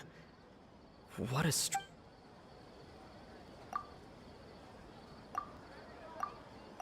Okay. We've all... The moon... All the Those spaces remind me of... dreams. Like the one I had in the Avidia Forest. Except these have no sign of human presence. That doesn't sound right.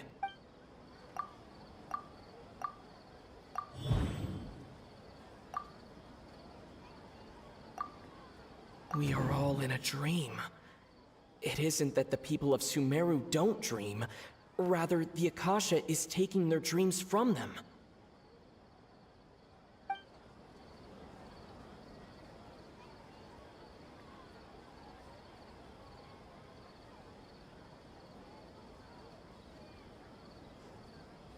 People in Sumeru think they don't dream, but the truth is the Akasha steals their dreams without them knowing it. And those spaces with no human presence are stolen dreams without their host. That would explain why they sounded so weird when he was trying to describe them. Huh. So people in Sumeru do dream after all. In fact, we're all in one big dream together right now. Correct answer. Now, how did you conclude that the Akasha is capable of this?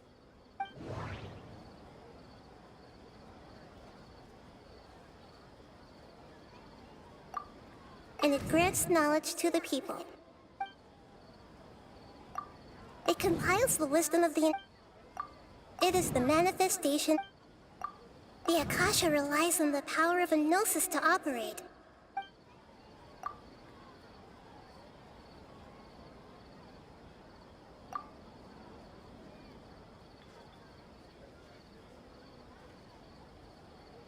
Oh, okay. those dream-controlling creatures in the forest also get their power from the Dendro Archon, right? That would explain why the Akasha has the ability to control people's dreams, too. But is stealing everyone's dreams really how the Akasha compiles their wisdom? Isn't there anything more to it than that? Dreams are fantastical, complex, and full of imagination. People's brains are the most active when they're dreaming. In other words, dreams are rich bundles of human wisdom. So, in other words, the complete opposite of how Hypatia understood it. Paimon remembers her saying that the sages think dreams are foolish delusions, and the fact that no one dreams is a blessing from Greater Lord Rukkhadevata. So it was all a dirty trick? The real story is that the sages from the Academia are using the Akasha to steal people's dreams for their own use, huh?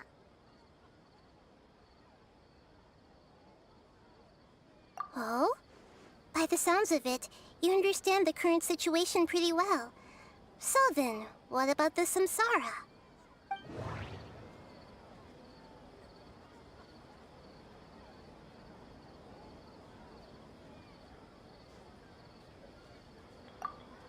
We've already experienced the Sub-Zerus Fest...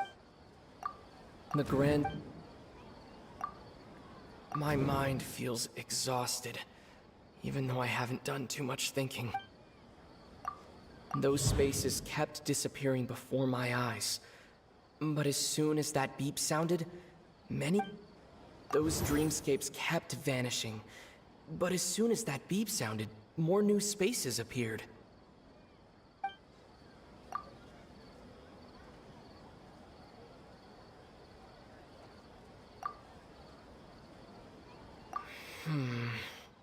I can't seem to cohesively piece every...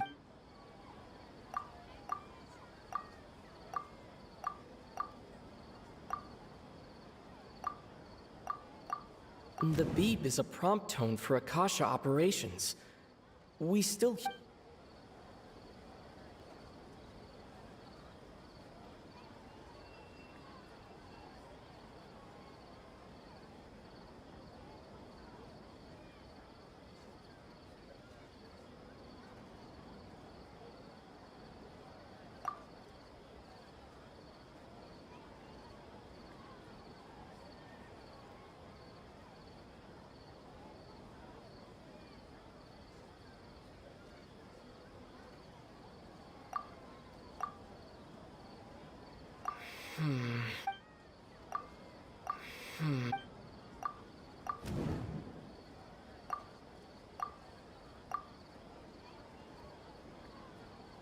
Correct.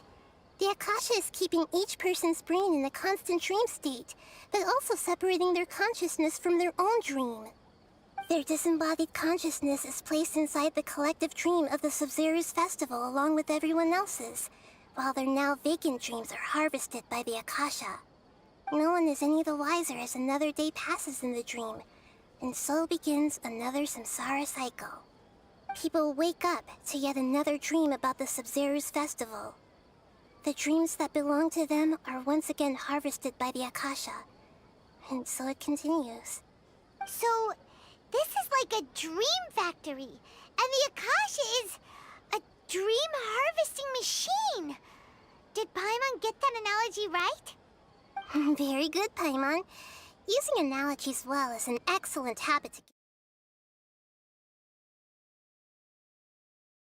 Actually, from our real-life Akasha terminals.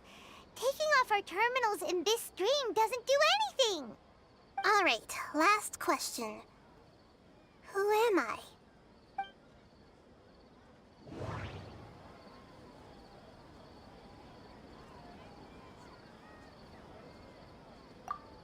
They say that alchemical divination is the Dendro Archon's divine revelation. So then, if Nahida has referred to herself as the moon... Now that I think about it, wasn't Illusions hinting at the sage's deception of Sumeru's people? Now that I think about it, wasn't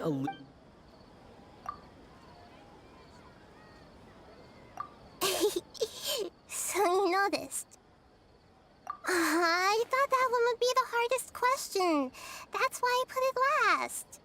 That wasn't hard at all. Even Paimon guessed that. Everything about you is different. We just didn't want to expose you is all. Now that you mention it, Nahida, you've been hinting to us since the very beginning. It's funny, thinking back to when we were asking all over the place for info about Lesser Lord Kusanali. Paimon didn't expect to meet you like this. Yes, those can wait until we're back in real life. On the other hand, I'd be happy to answer any more questions you have about here and now.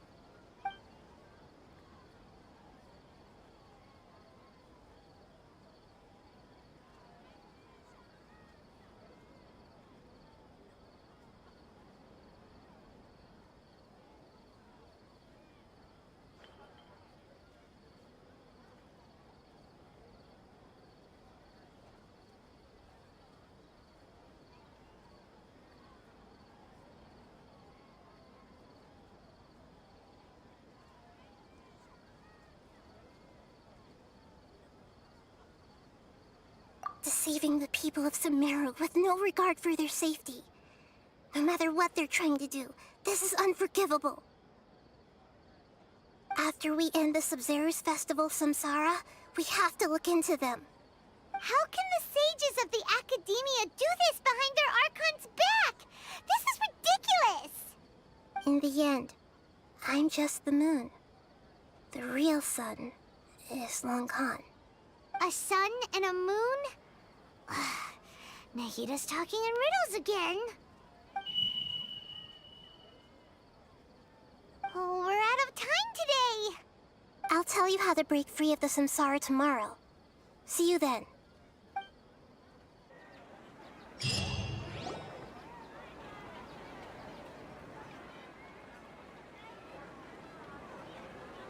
morning, Nahida.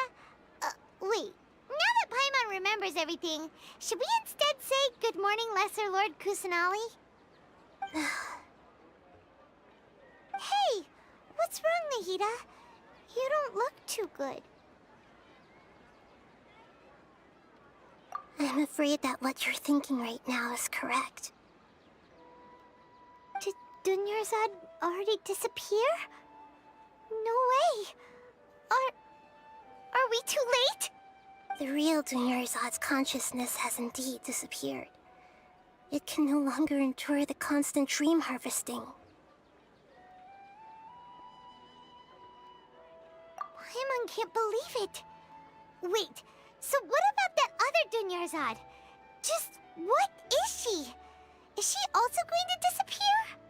She's actually something like a puppet, but not completely. The real Dunyarzad's consciousness could no longer keep playing her role in this dream. So another Dunyarzad appeared to replace her in the dream. Just like the grass and the trees, that Dunyarzad is just a building block of the dream that helps to keep it going. But personality-wise, she's nothing like the real Dunyarzad. Puppets are stiff, and can't copy a living person's vitality. After all, they're just there as filler. You know, speaking of which, the old Dunyarzad might not have been too different from a puppet.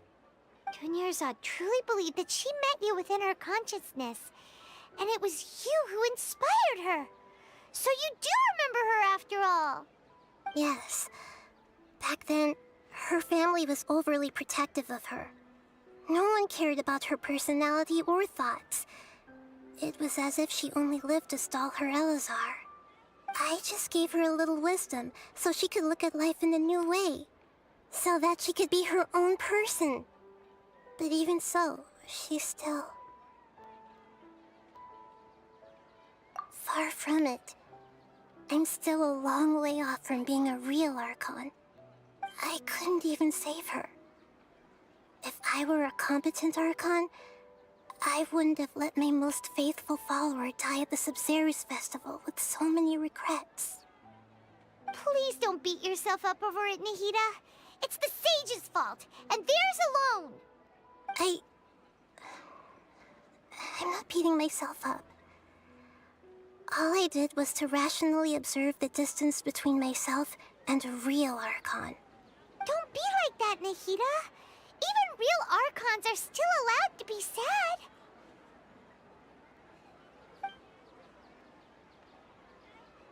To prevent more tragedies like this, we must end the samsara as soon as possible. Great, but how do we do that? Although the Sabzeruz Festival dream is under the Akasha's control, only humans can dream. Even the Akasha is unable to create them. That means this dream belongs to a host who created it. Huh? So, how should we find that person? Well, if this is someone's dream, then everything here must come from deep within their consciousness.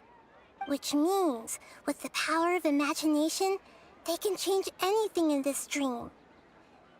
Imagination? What do you mean by that?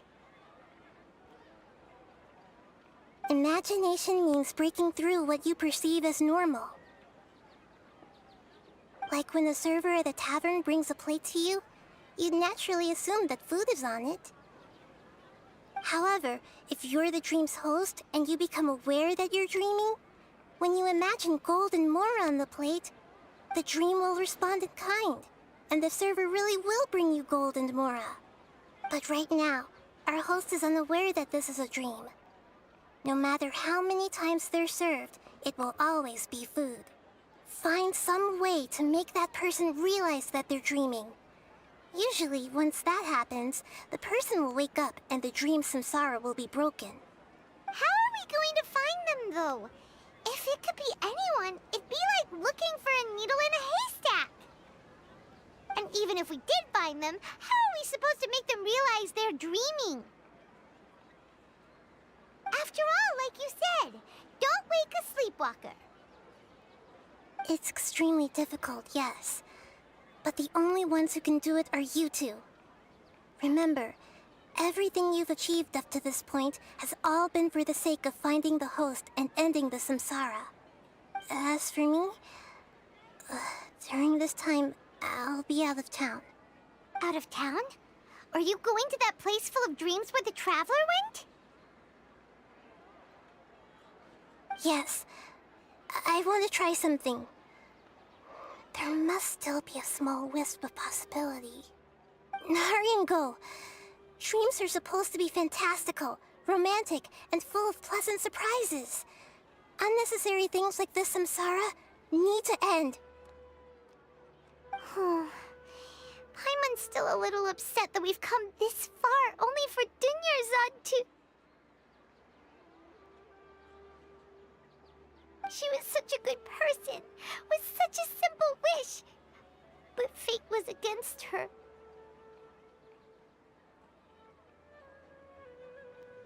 Yeah, saving Dunyarzad is what kept us going this whole time. But we mustn't lose hope, Traveler. Dunyarzad would definitely want to see us save everyone else. So let's break the samsara for her sake. Paimon's wondering, do you think the sages would get one of their own to be the host of this dream? Feels like it would be easier to control it that way, no?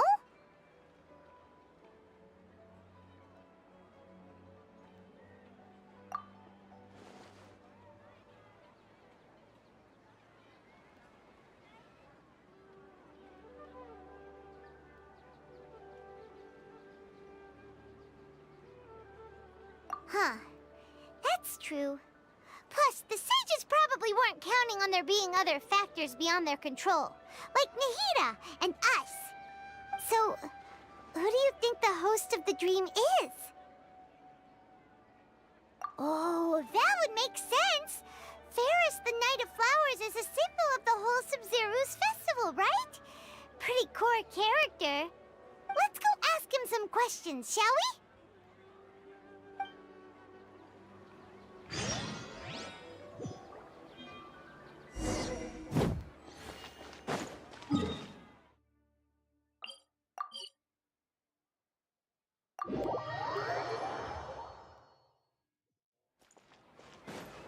Try and stop me!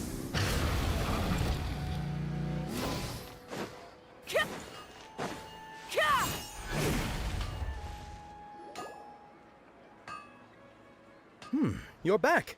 You left in a hurry last time. Is everything okay? Everything's fine. Just, it's a little hard to explain. Would you mind taking part in a little experiment with us? An experiment? That came out of nowhere. I'm listening, though. What do you need me to do? Could you make a wish? You want me to make a wish? Is that a new Sub-Zero's festival tradition or something? Less questions, more wishing! Okay. My wish. Okay. I'm a little nervous saying this out loud, but I want Miss Dunyarzad to be happy. Oh. I noticed earlier that she looked a bit down, and she wasn't really talking to anyone. She just doesn't seem like herself. She's always so gentle and kind, and all the kids love her. I've also wondered if the reason she asked me to be Fairest Knight of Flowers is because I'm special to her, or something. So, you have a crush on Dunyarzad? Oh, is it that obvious? After what I just said, I guess it is. When she placed the hat of the Knight of Flowers onto my head, she said to me, I want everyone to have a happy Sub-Zero's festival. What she didn't realize was that I'm not that interested in how everyone else feels. In that moment, I just wanted to be her Knight of Flowers for the rest of my life. 50 years, 100 years, I'll serve her till the end of time. Okay, yeah, that was a bit much. Felt like the right moment to get it off my chest, but that was pretty embarrassing. Okay, I'm ready to make my wish. I would like Miss Dunyarzad to appear in front of me right now with a smile on her face. Here goes. Please come true.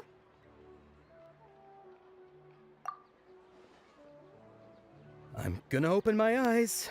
Oh, you're... What? Faki?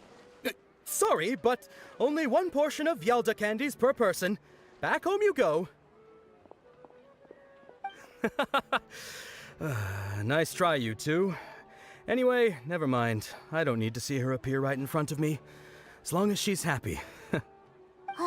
Guess he isn't the host of this dream after all. Should have expected it wouldn't be this easy.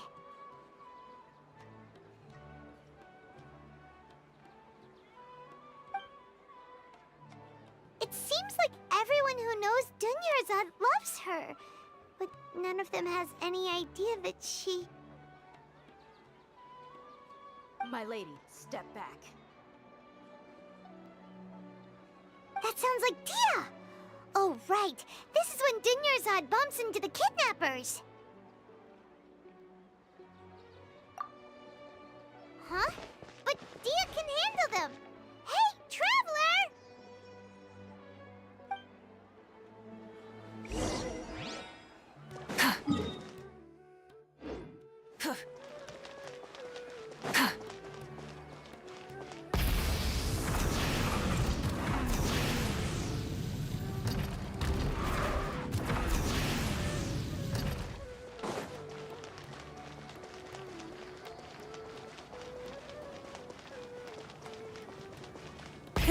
Rev the engines!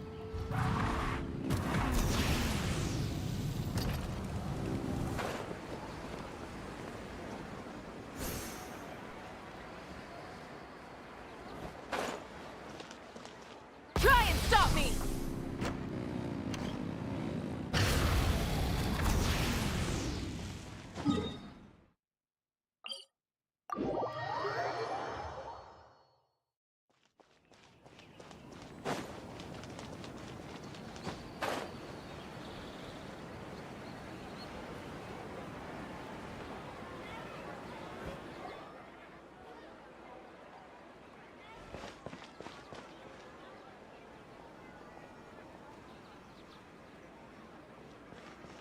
Oh, it's you. Great timing. Please take...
Fine, alright. Knock yourself out.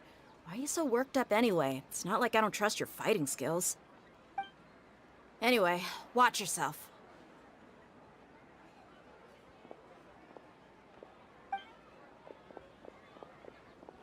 So you got yourself some backup. Suit yourself. You're going down. A new punching bag. Pyroclastic surge! Incinerate! That's close following orders. Show no mercy! Rise with the sun!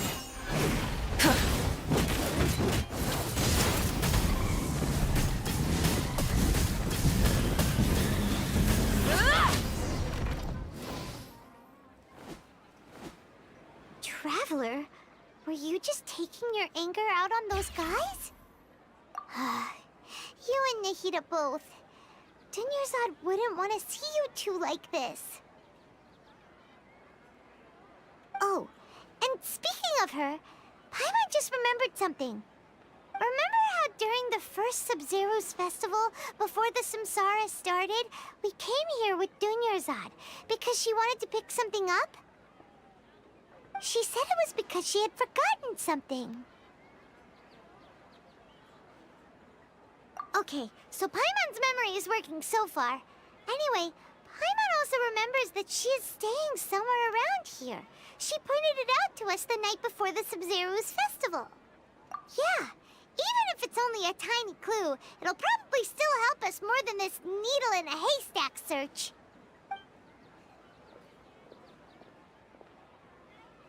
This is the place! It's rude to enter other people's spaces without permission, but desperate times call for desperate measures! Hey, the windows are unlocked! Okay, Paimon's gonna take a peek inside.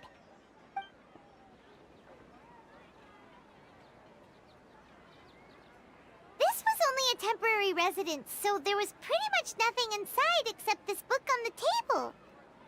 Should we open it?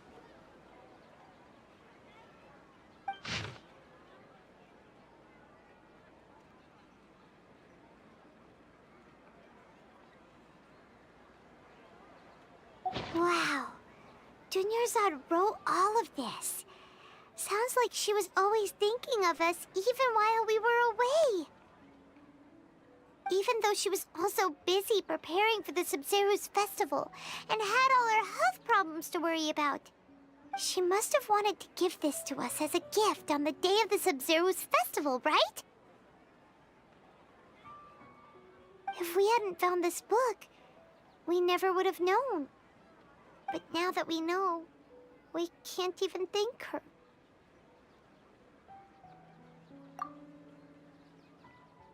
Hey! Where are you off to now?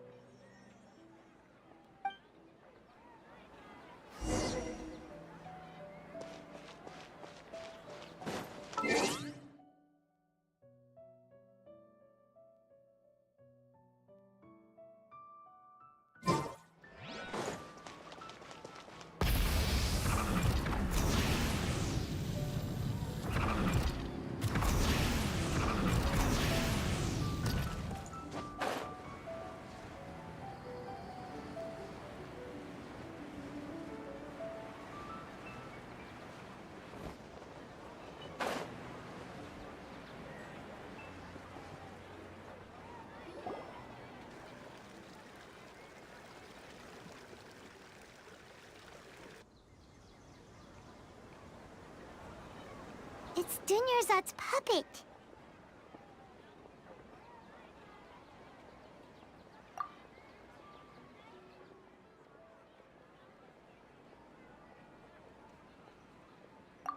Traveler? You must be exhausted. Come to think of it, we've been stuck in this place for a really, really long time. Heck, even the last time we were chatting happily with Dunyarzad feels like an eternity ago.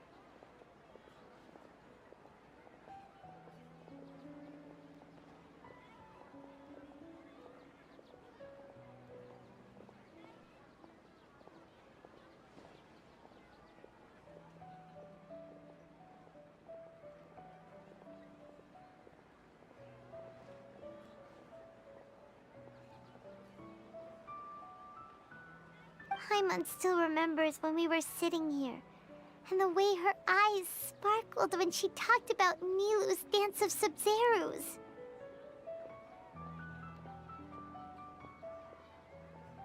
There will always be frustrations in life, but I know that the point of living is not to leave behind any regrets.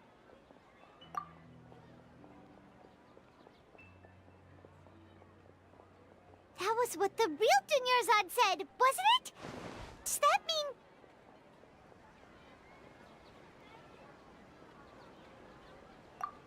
mean... Yes, Traveler. What is it? Oh, so she's still just a puppet.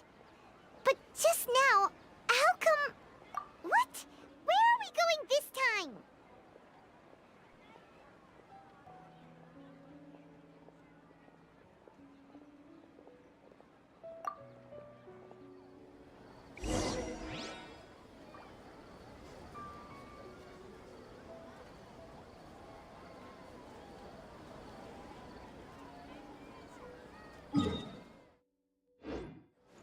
Light it up!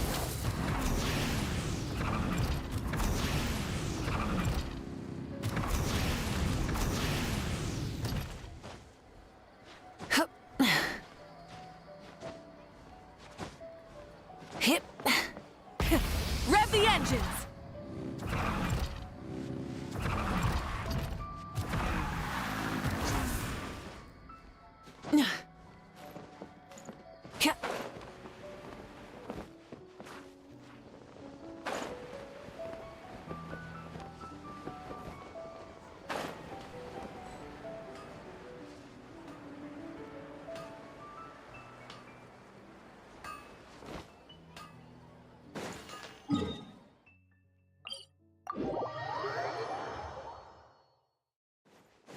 Try and stop me!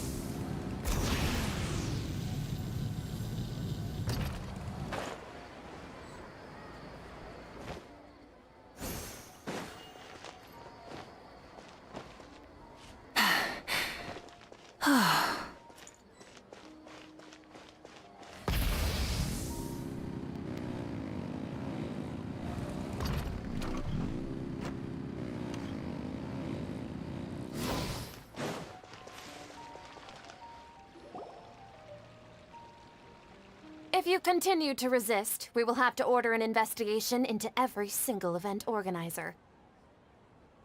The Grand Sage has already granted you much leniency. I advise that you exercise tact.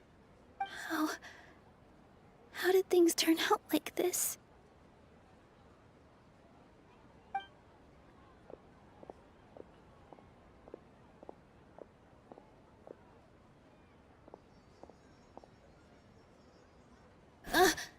Traveler?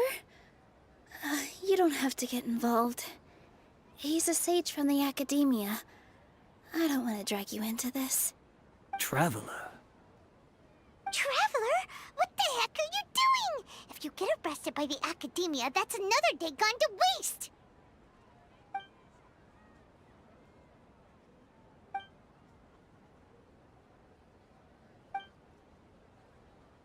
Wait, they're not reacting. Have they been scared stiff?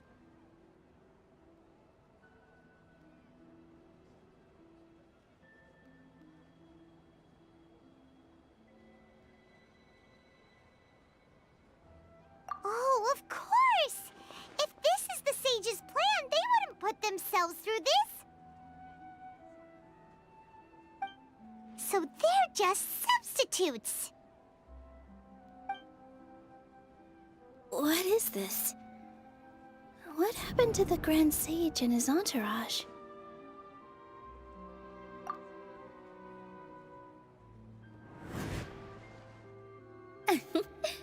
Like I said, they symbolize the goddess of flowers. It's just a shame that all the real Padisarahs went extinct after her death. Yes. The Greater Lord brought forth new Padisarahs in memory of the goddess of flowers.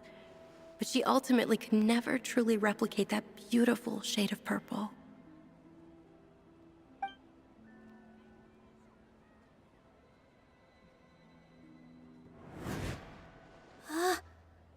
beautiful shade of purple.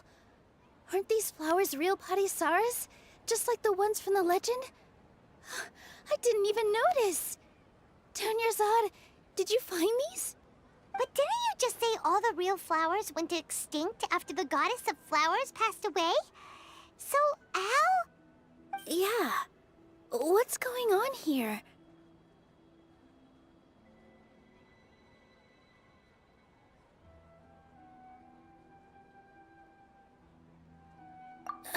Huh? You guys are acting weird.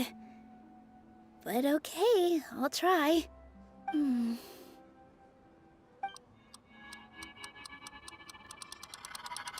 Hey!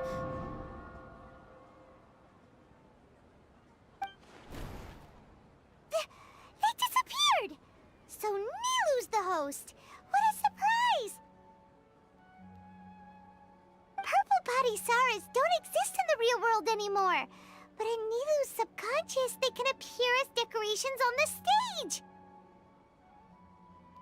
It's just like the example Nahida told us.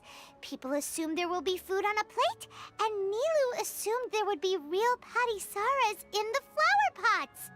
So when you saw the flowers, you instantly knew it was Nilu? But if we want to end the samsara, we need the host to become aware that they're dreaming.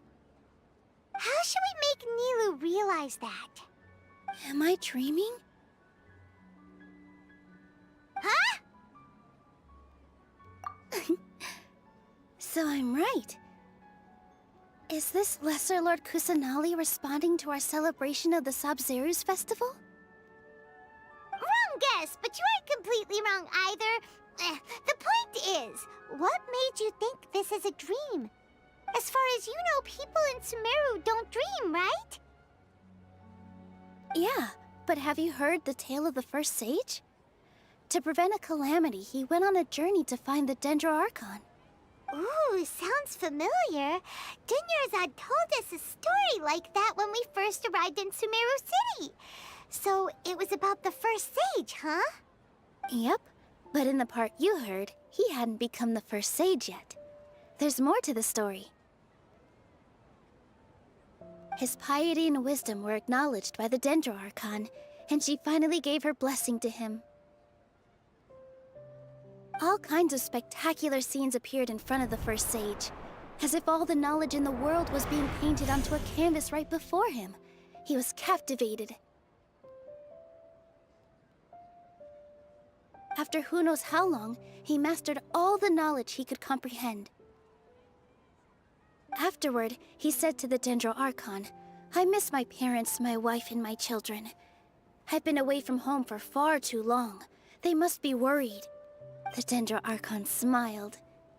The next second, the sage found himself lying in his bed, as if he had just woken up from a dream. His wife, lying next to him, said, "You're off to search for the Dendro Archon today, aren't you? Have a safe journey, my love." In the end, the first sage took care of many disasters in Sumeru City, and founded the Academia. What a happy ending. So, the first sage was dreaming ever since the beginning of the story? He never went on his journey? Yes, but his faith and determination were conveyed to the Dendro Archon, so she blessed him in the form of a dream. Paimon understands where you're coming from now. That's a really interesting connection. But we really gotta wake up soon, like the sage in the story! I see. Well, it just so happens that today's Sabzeruz festival is almost over too.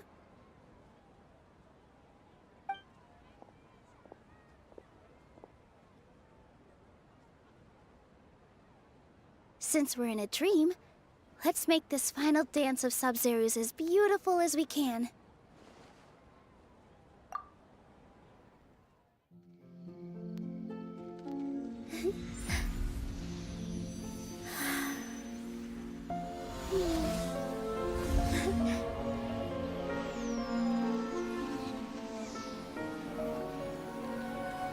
The wait is over, everyone.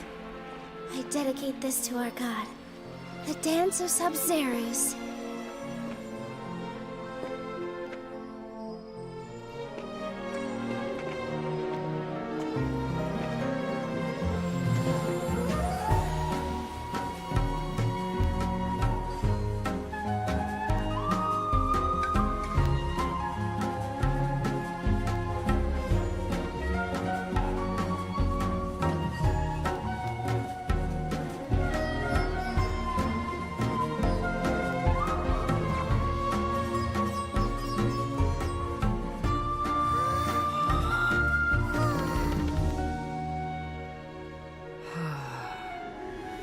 I'd be lying if I said I had no regrets. I would have loved to see Nilou's dance.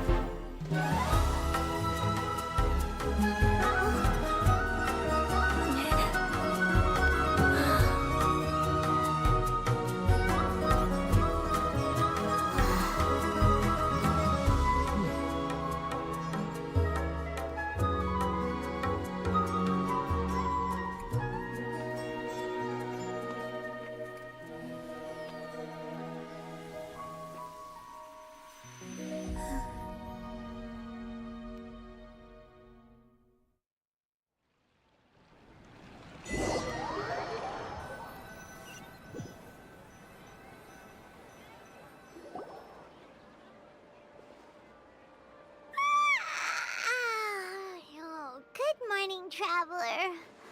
Oh, Paimon feels like she's been asleep for the longest time. Paimon's head feels super heavy. Did we oversleep? Do you even remember going to sleep last night? Paimon thinks it was after the Sub-Zerus festival. The Sub-Zerus festival! Have we finally escaped from the Sub-Zero Samsara? Quick! Take off your Akasha terminal!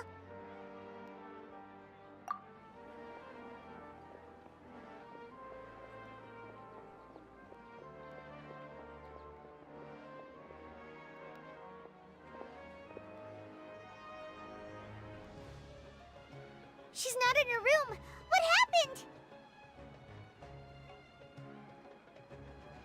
Huh? What usual spot?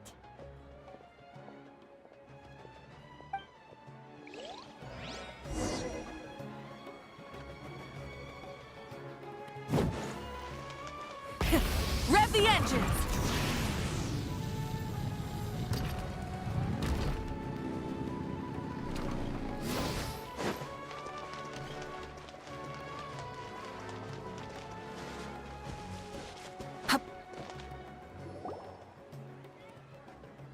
Well done, Traveler and Paimon. And thank you, Dunyarzad, for organizing the Sub-Zerus festival for me. I'm sorry, who are... Dunyarzad! You're okay! Oh, don't scare us like that!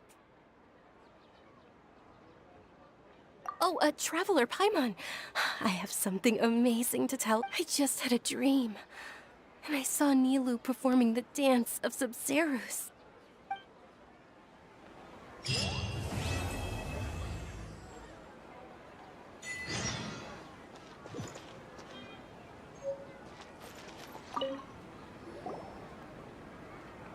You're actually Nahida, aren't you? Paimon felt like Catherine was acting weird when we met at the Sub-Zerus festival. And Dunyarzad, did you save her? It's a really long story. We shouldn't disturb her. Her consciousness is still weakened.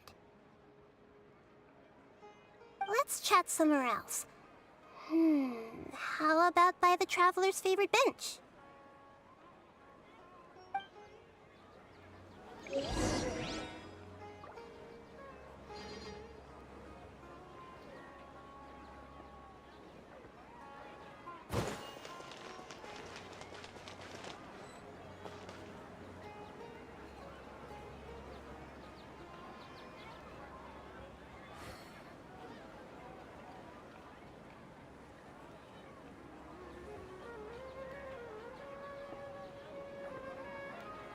exploration and trials. Full throttle!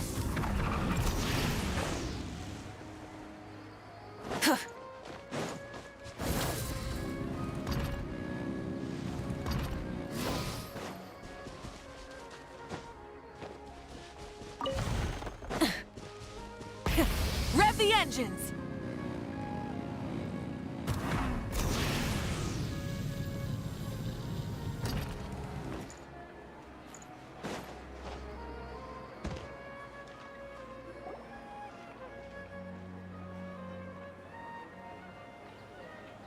Let's talk about Dunyarzad first. It's such a relief that she's all right. After we parted on the last day of the Sub-Zero's festival, I left the city and saw what the Traveler had described. Among the countless dreams, I found one that was growing fainter and fainter. This proved my suspicion. Once Dunyarzad could no longer bear the Akasha harvesting her dreams, her consciousness began to dissipate. But this also meant it escaped the Akasha's control. Such a small fragment of consciousness can't last for very long, though. It will return to its original dream, where both will gradually fade until they completely disappear. I used all the power I had to keep her dying dream alive as long as possible, but it still wouldn't have lasted for much longer if it hadn't been for you two breaking the samsara. So it looks like we did manage to save Dunyarzad in the end. And not a moment too soon. Huh? Why are you two smiling so happily? I thought you'd be so moved that you'd start crying. I need to spend more time observing human emotions. Both are fine. Everyone reacts differently. All right. You two must have a lot of other questions for me, right? After all, you saved my faithful believer. As your reward, I will answer any and all questions. Got it. I hope my answers were satisfactory, seekers of knowledge. To be honest, maintaining Dunyarzad's fading dream took a lot of mental energy. I think I may need to rest for a while. Oh, and you don't need to worry too much about the Sage's activities for now. The Akasha won't be able to conduct another project on the scale of the Sub-Zero's samsara in the immediate future. Go and get some sleep. Leave everything to us. What a relief. This is truly the most exhausting birthday I've ever had. Traveler? Paimon? Why am I here? Do either of you know? Maybe you were sleepwalking. You know you can't wake up a sleepwalker. We happened to walk by, so we thought we'd wait for you to wake up. I see. Huh. I should visit my maintenance personnel sometime. Oh, I'm fine. I better go. Thank you.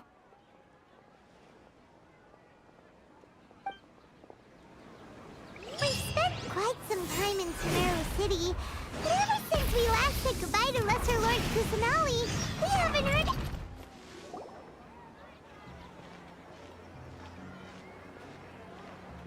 Ad Astra Avisask. We meet again, you two. Hi, Catherine. Do you have any commissions for us today? Commissions, huh? Let me think. Oh, how about this? Please attend the Academia's Academic Symposium this afternoon and recite a love poem on stage. Wait, say what now? And if possible, please also use your camera to capture the reaction of the audience upon finishing the poem. Huh? What kind of commission is that? I see. It appears that you're not interested in this commission. In that case, please go to Port Ormos and convince the Eremites there to spend some time volunteering at the local orphanage. Hey, that's not any better. I'm sure the mercenaries will have some interesting reactions as well. Paimon's gotta ask. Just who exactly has been submitting these commissions to the Adventurers Guild? Oh, the commissioner? Well, actually, I just wanted to see the two of you in action. Was it so obvious? I was hoping you would actually take one of those commissions. That kind of chance to observe humans doesn't come by often. Ah, so it's Nahida. Paimon just knew Catherine wouldn't crack those kinds of jokes. When did you get into her head? From when she said, Ad Astra Abyssosk? So it's been you this whole time? Are you done resting up, Nahida? Yes. I've been sleeping ever since we parted ways, and I even had a really, really long dream. It was another dream about the Sabzeruz festival, except it was a happy one. In my dream, I was sitting in the middle of a flower terrace, and everyone in Sumeru City was holding hands as they danced in circles around me. They danced round and round, and everyone looked really happy. I also got to sit on a gigantic flower carriage. Ferris, the Knight of Flowers, raised me really, really high above the ground, and I was throwing an endless amount of Yalda candies at the children. You know, Nahida, maybe your dream is how the Sabzeruz festival really should be. It's meant to be a joyous time where everyone gets together to celebrate your birthday. Huh? Wasn't I describing a really happy dream? Why are you both looking at me like that? Wait, could this be an example of the emotion known as pity? No, we aren't pitying you. That would only make everything worse. We just don't want you to feel too sad. By the way, have you had a chance to visit Dunyarzad? How's she doing? The Homianis haven't allowed any visitors after the festival, so we haven't been able to check on her. Yes, I paid her a visit right after I woke up. She was resting at the time. Her condition is stabilized. However, since Elazar is a manifestation of the withering on the human body, we can only cure it by finding a way to take care of Irminsul's own withering. But for the moment, our top focus should still be figuring out what the sages are up to and what they're planning. Right. Who knows what'll happen if they manage to pull off another scheme like the Samsara of the Sabzeruz festival? So our first priority should be investigating and putting a stop to the sages' activities. As for how we should pull that off, let's discuss it somewhere else. There are too many adventurers around here. Oh, good point.